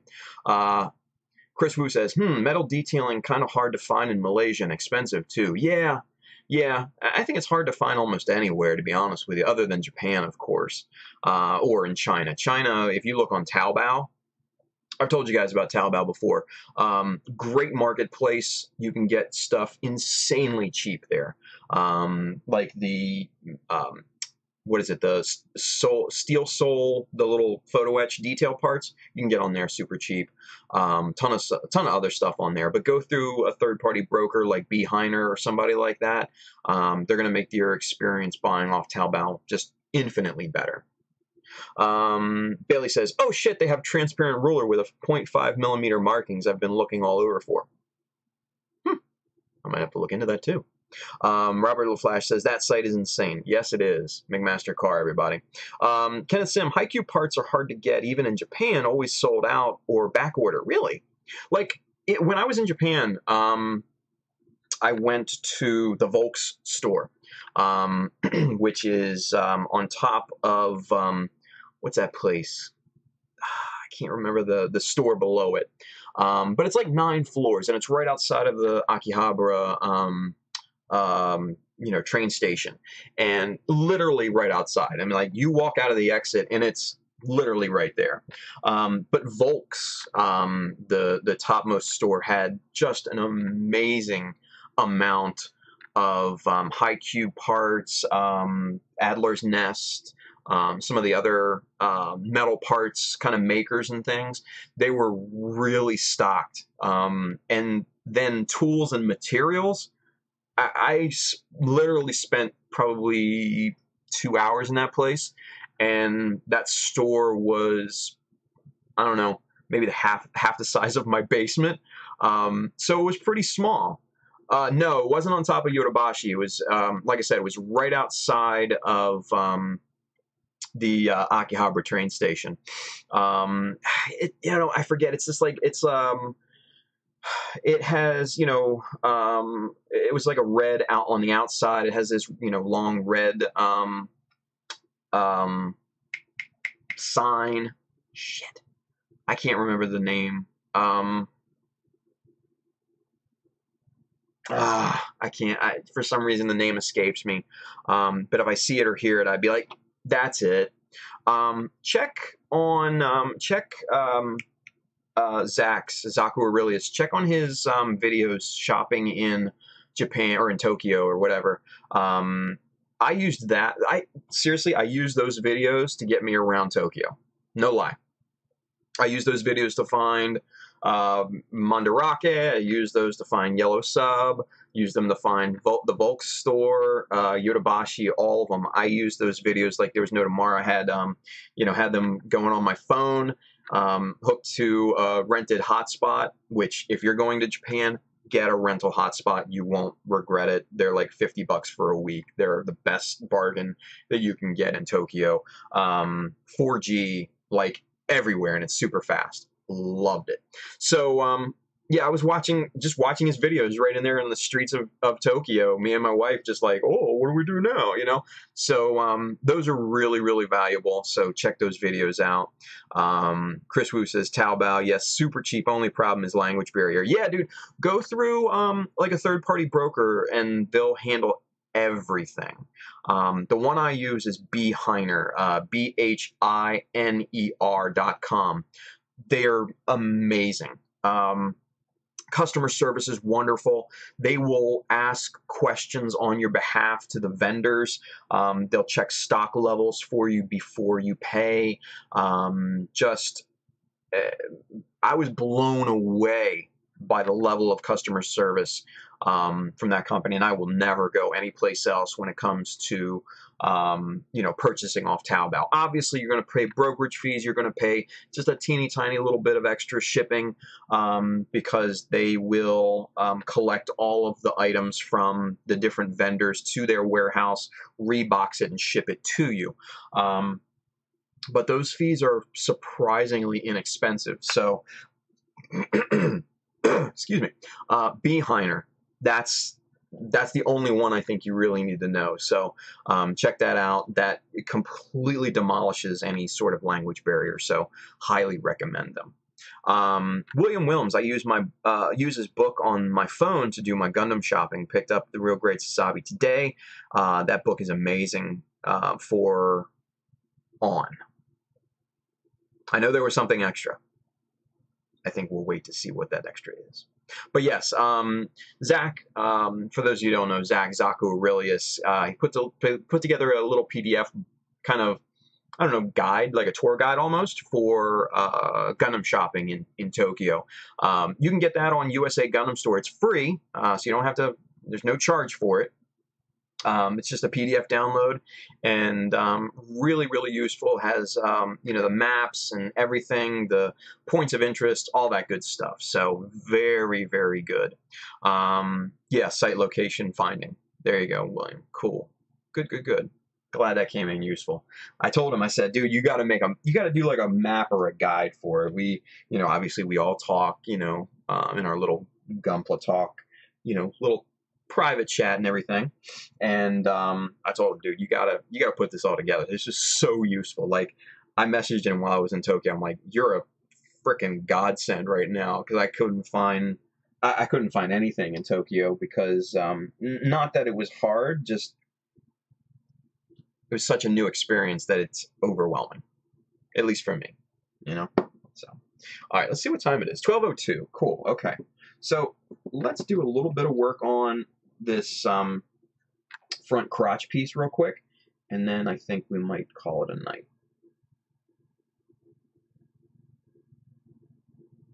Alright, get some glue on this, maybe a little bit more because this is kind of a little bit of a larger surface area. Okay.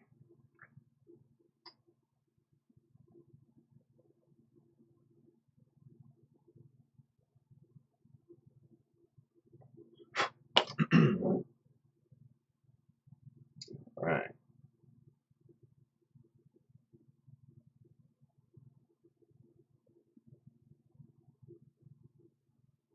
Apply some pressure. Get this in place.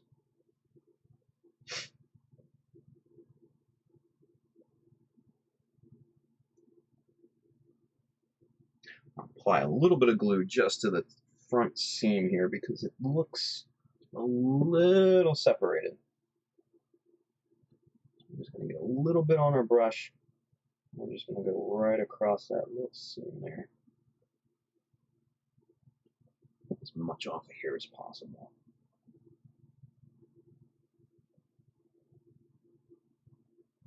Okay.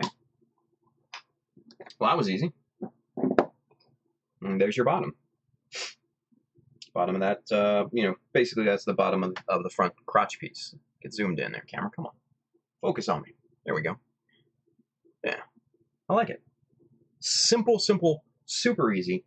Just clip it out, glue it on, and you've got a nice little detail on there. And nobody, once this is painted up, nobody will know the difference. So now we're going to turn our attention back to the front because I've got this, again, this kind of box scribe detail already in here. I want to accentuate some of the things here on it before we call it a night. And what I think I might do, excuse me, is to, got some ideas in my head going. I think this is what we're going to do. So let's get a scrap piece of Dymo tape over here. Right here, I think this will work. Now I want to get something similar to this style piece here. Let's get you. All right, so there's the highlights. Okay, so you've got a box scribe, and then you've got the nice thick bisecting scribe up on top there, and that goes all the way to the top edge. So I think that's something, that's kind of the aesthetic that I want to try to achieve with this. I do want kind of a bisecting part to this. So let's get this Dymo tape laid down first. So that'll obviously be step one in this process. Get that peeled off, thrown away. Now we need to get this squared up properly. And that looks pretty good. Let's get our ruler here. Yep, nice and square. Cool. Okay, so we've got a nice little perpendicular separation there. We're going to pull out our 0.15, and we're going to get to work on this thing. Okay, so what I'm going to do first is I'm going to go top side on this. Just grab a line there. Let the chisel do the work initially. And get that kind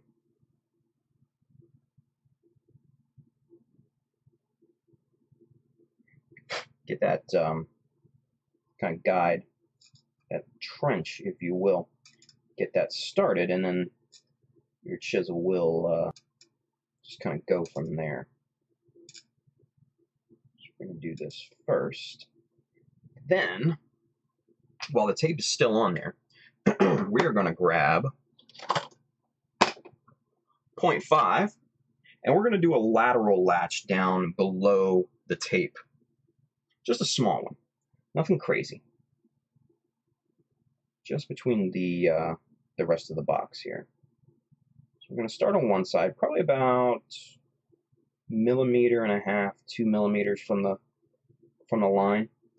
We're going to establish that side of the notch.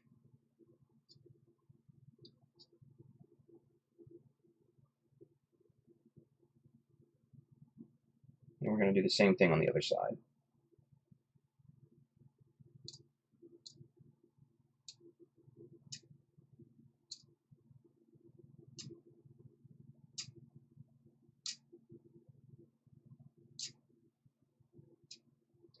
All right.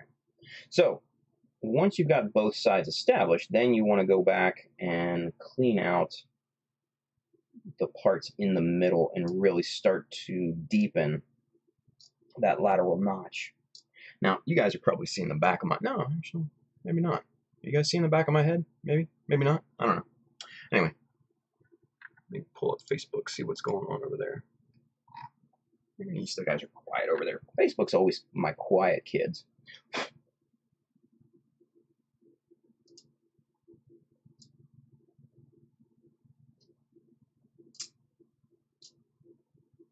All right, so the important thing on a lateral notch, like I've said before, is making sure the ends are nice and square.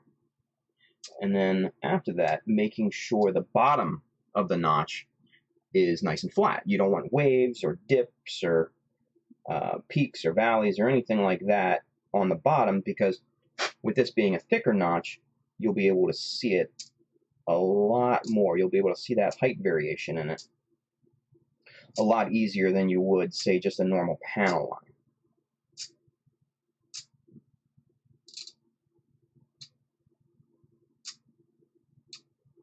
So you want to keep switching it back and forth to try and even that up. Get out that material as quickly as possible, scrapings and everything. So that, number one, will obscure your view, but then also, if it builds up, it could potentially cause what's called ramping. And that's basically when the chisel jumps out of the notch or panel line that you're scribing and mars the rest of the surface. It basically ramps out of the line or notch. So you definitely want to avoid that. So clear out that gunk often.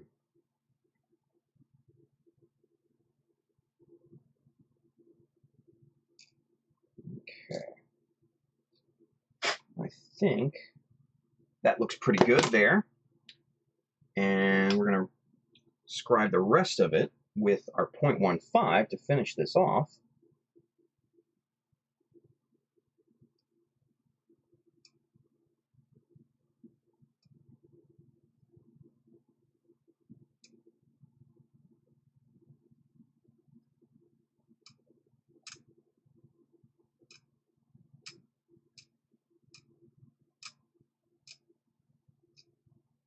All right, let's pull off the Dymo tape. See what we've got here. All right. There's that. Let's get super zoom going.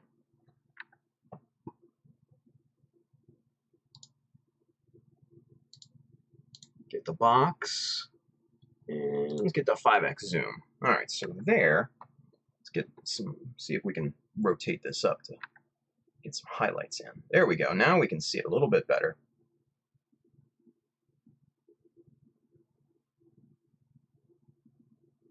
So this still needs a lot of cleanup, obviously. There's going to be corners here that I got to get the gunk out of, sand this down, get it nice and smooth. But you can kind of see the overall separation that I'm going for here. You know, there are going to be varying, you know, access panels and things like that here. But that gives you a general indication of what we're looking for. So there we go.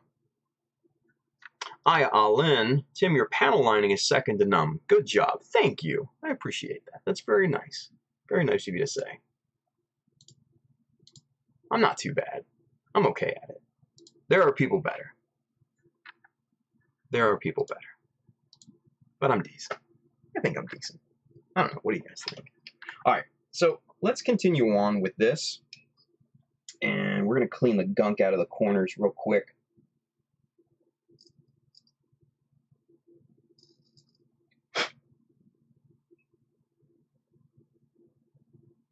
We're going to get these laterals cleaned up, deepened out to the rest of the same, basically the same depth as the other panel lines. Not necessarily a crucial step. That's just something that I like to do, just to have a good matching look, if you will. Because my theory, and I don't know this to be fact, this is just kind of a personal thing, is that if you have a shallower panel line, it may not catch as much panel lining fluid, whether you use a wash or like a premix or something like that. It may not catch as much, so it could be a lighter shade, which could potentially throw off the illusion of scale. I don't know if that's true. It's just what my gut's telling me, So, go with that. All right, back to cleaning this thing up.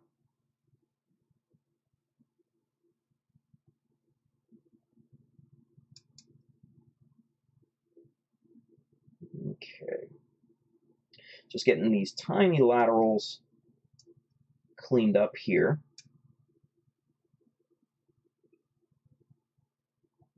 These are the ones that came off, that are coming off of the long panel notch that we did before. I dig it. I dig it. One last step to do on this, though, because like I said before, I wanted kind of a bisecting panel in there because I want to try and mimic that look of the inner elbow onto this kind of front crotch piece. So what we're going to do is we're going to cap our 0.5. We're also going to cap our 0.15 because chisel discipline. And then we're going to go with 0.30. That will be our bisecting line. So let's get a little bit of dynamo tape out of our scrap bin here. Doesn't matter what the width is. We just need a nice straight piece.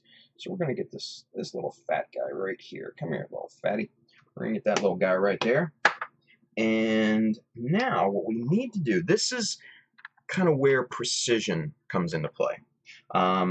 We need to be very precise with this because any offset left or right, you're going to notice. Just the way that it is. You're going to notice it. So it needs to be dead-ass centered, right? So let's measure this and we'll find center on this panel. So that is 7 millimeter panel line to panel line. So we need 3.5. And what I'll do is mark 3.5, just an itty bitty mark here with my hobby knife. Right there. And we're going to flip it around to the other side where we want that panel line to end. We're going to do the same thing on the other horizontal panel line here. And we're just making a little mark, basically, it's going to get covered up by the bisecting panel line that we're going to do here in a moment. So 1, 2, 3.5, which is right there. And make sure you don't cut yourself because these things are sharp. And that looks to be really good. Let me double check.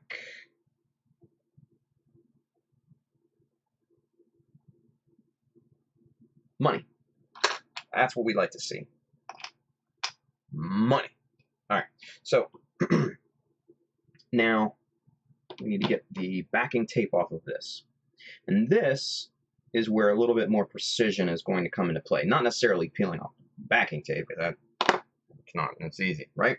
But placing this is going to take a little bit of more precision and a little bit more attention to detail because you don't want to place the edge of this tape directly on those marks that you just made. You want to give some, you want to give a little bit of distance away from it because that's your center point. And with us pulling a 0.3 millimeter line, we need this line to, you know, there needs to be a 0.15, which is half of 0.3. We need to have a, you know, about a 0.15 millimeter distance from that center mark. So we're going to eyeball this as best as we can, because there ain't going to be no measuring it. And we're going to move this in place just a little bit. Be very, very careful.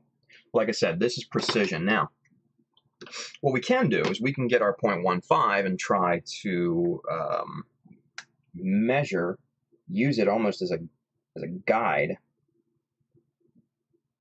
That looks pretty good. I think it needs to come over just a little hair, though. Just a little bit.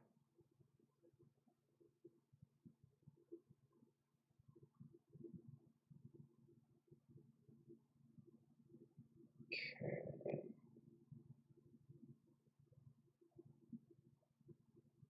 Nice. Okay. That looks to be about as centered as we can get it. So, here goes nothing. Now we take the plunge. Now we make this bisecting line. Nope. Hold on. So basically what I'm seeing here is the tape migrated on me. So in the act of pushing this tape one way, I didn't push it far enough and account for basically the pullback of the tape. Because the tape is adhered and you're pushing it this way, you need to push it farther than you actually need it because it's going to slowly migrate back just because of that, you know, pull from the adhesive. All right, but I think we got it now. So let me double check here. One side needs to come over just a little bit more. Okay.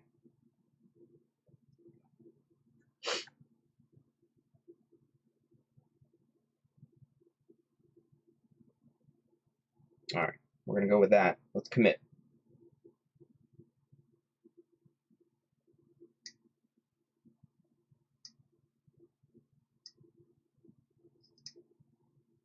Okay, point of no return, everybody. It's either going to look good or it's just going to look okay. there's no in between, I don't think, at this point. But you can always fix it. You can always fill it back in, and you can always go in a different direction if it's not, you know, to your liking.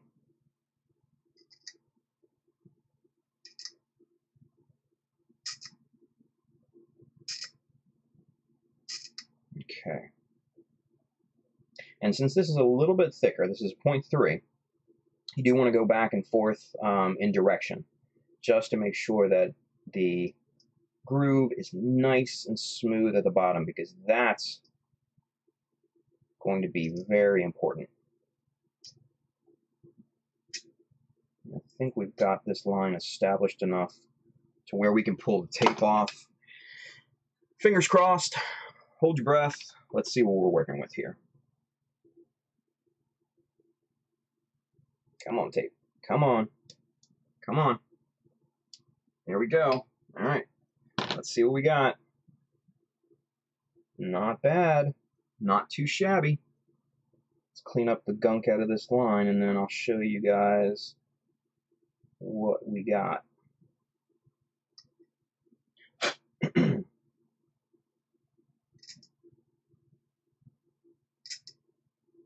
Okay.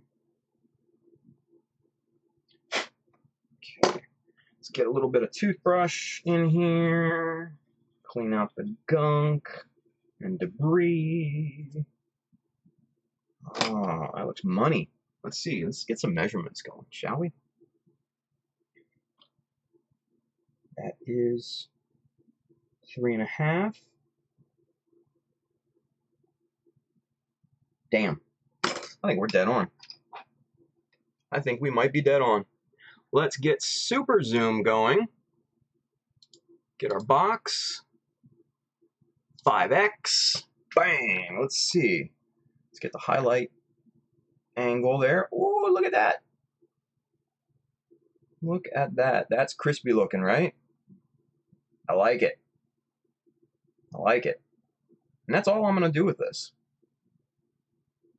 I think. I might have another idea. I always have another idea, right? So, one last thing that we're going to do. We're going to get our little, teeny tiny little strip here. And I'm going to put just kind of a little reinforcement. We want 5 mil. So, we're going to cut a 5 millimeter piece. And I know you guys are still in super zoom, so you can't probably see squat right now. You probably are seeing the ruler at best. Yeah, you're seeing the edge of the ruler. Sorry about that, guy. Let me get you out of super zoom because it's limited in what can be seen. Bang, there we go. All right, so last thing, last step of the night. And then we'll wrap this puppy up. So little bitty 5 millimeter, and this is our just our little friend 0.5 millimeter wide by 1/4 millimeter thick, and this is cut at 5 millimeters long. So we're just going to stab that a little bit. Let's get a little glue on here. Kiss it with a little glue. Right there. Move that out of the way. Apply this right here ever so gently. Right there. Let's get it centered up.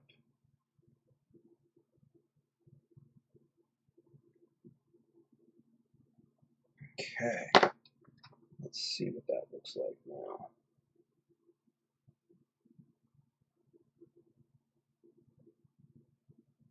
Bingo. Cool. Yep. All right. I dig this. I dig it. All right. Final super zoom. Get our box. 5x zoom. There she is. Bang. Look at that.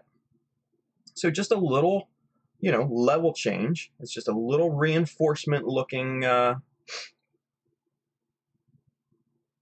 of detail there.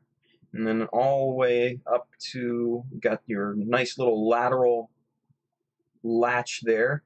Got your bisected panels on up to that gap where those two lines terminate. Yeah, let's see it on the piece. Let's get you out of super zoom first.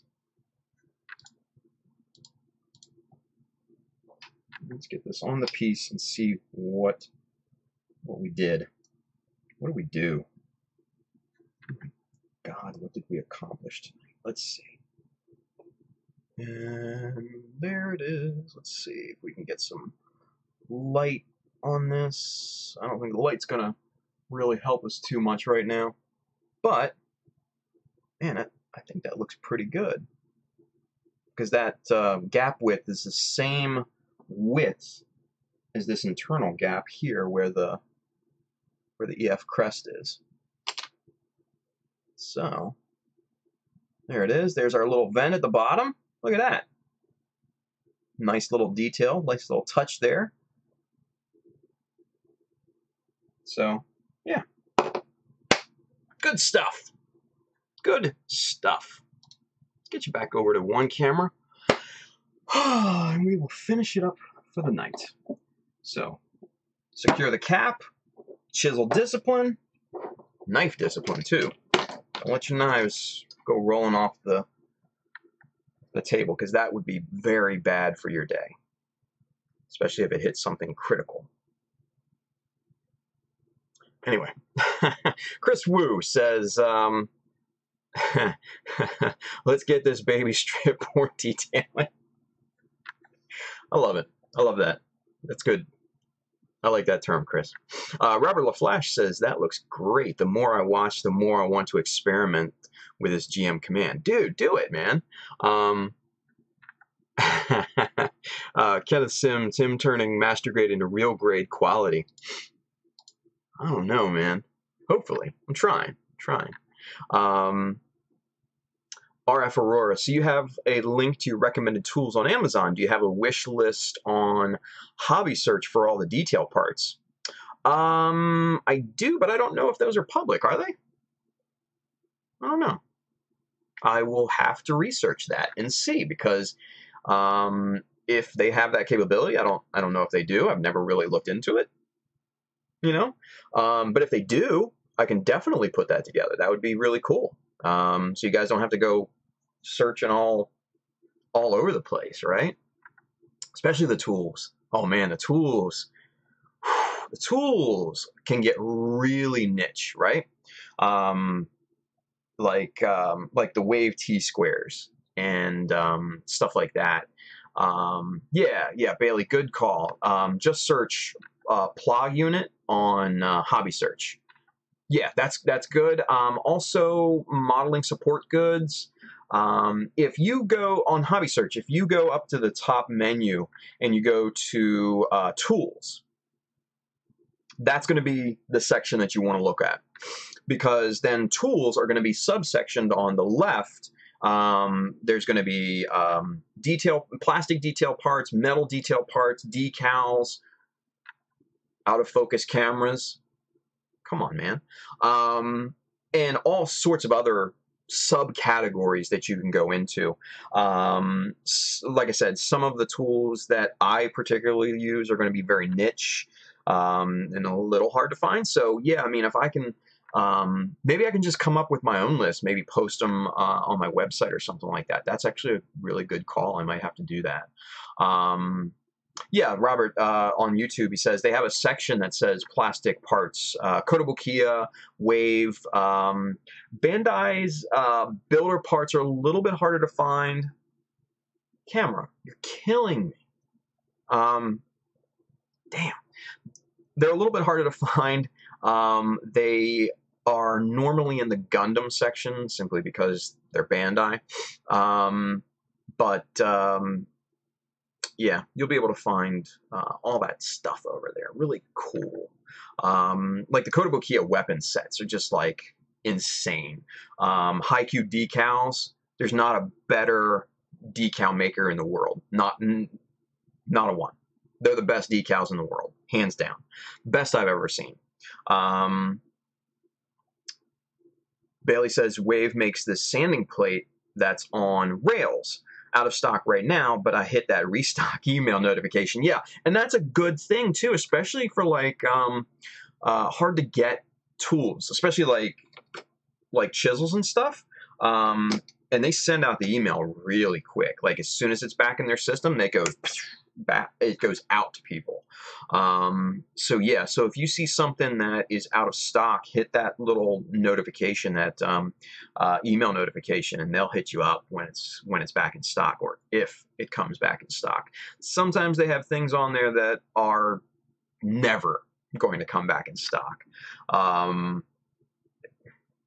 It's just, I think, part of the system. So you hit and miss, but there's more hits than there's an overwhelming amount more hits than misses for Hobby Search. So yeah, excellent website. Let's see, what else are you guys talking about? Kenneth Sims just says, yeah, search for brands. RF Aurora, cool, thank you. You're welcome.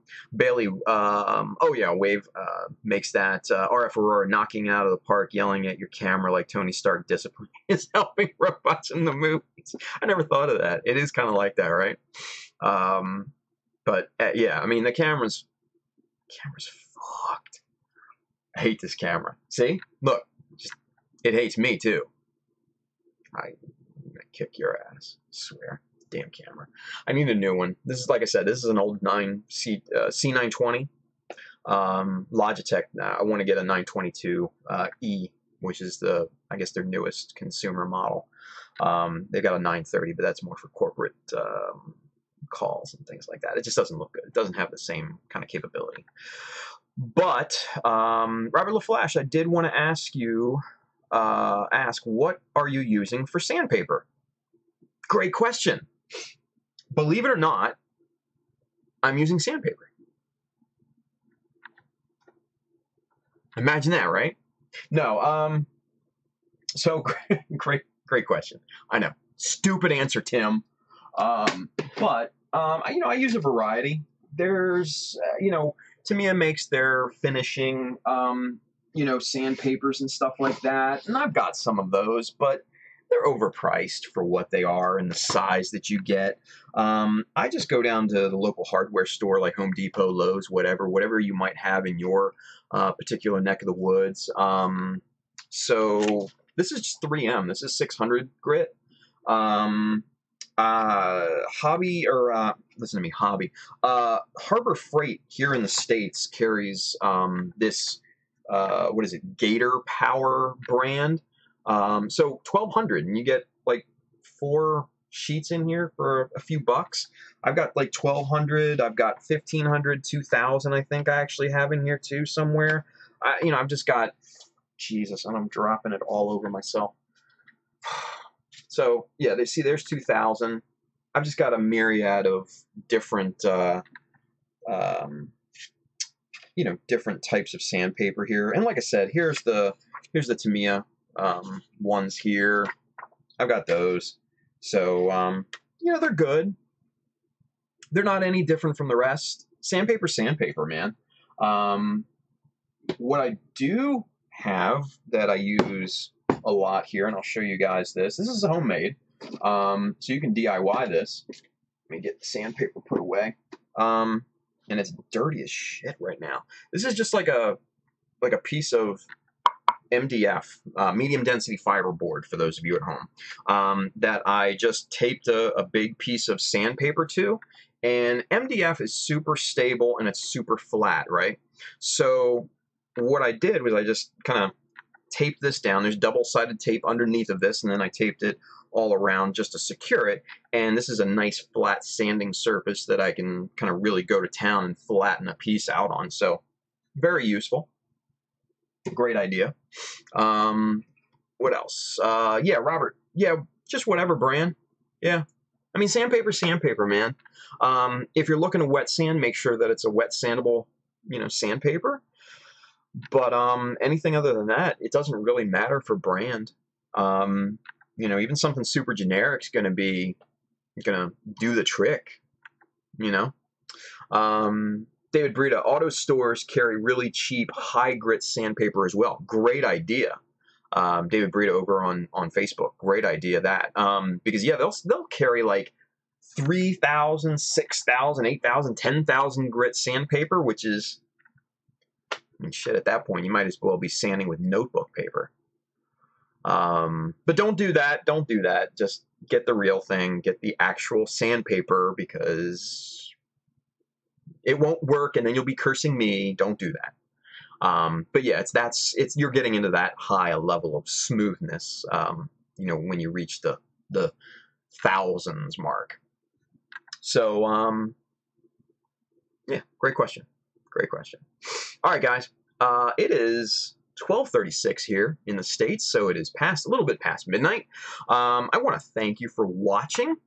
Make sure that if you have not donated to the Gumpla Talk fundraiser, that you do so here between now and maybe a month and a half from now.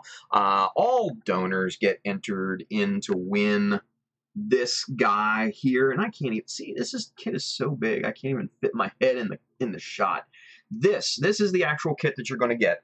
The perfect grade Ashtray red frame. One lucky winner will walk away with that. We will send that to you no matter where you are in the world. The only people that unfortunately can't enter are people from Singapore. I'm sorry about that. Friends from Singapore.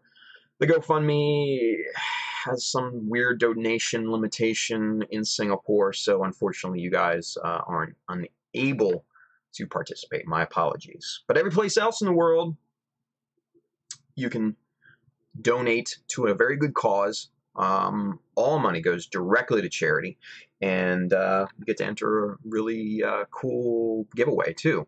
And we're thinking about adding some more prizes and stuff too, so stay tuned to that. Make sure that you've liked Gunpla Talk on Facebook, or that you follow me or one of the other guys, Justinius Build, Zaku Aurelius, Josh Dara, Jim and Boo, Gunpla Fixation, Simon, Gundam UK, all those guys. Make sure you follow us all.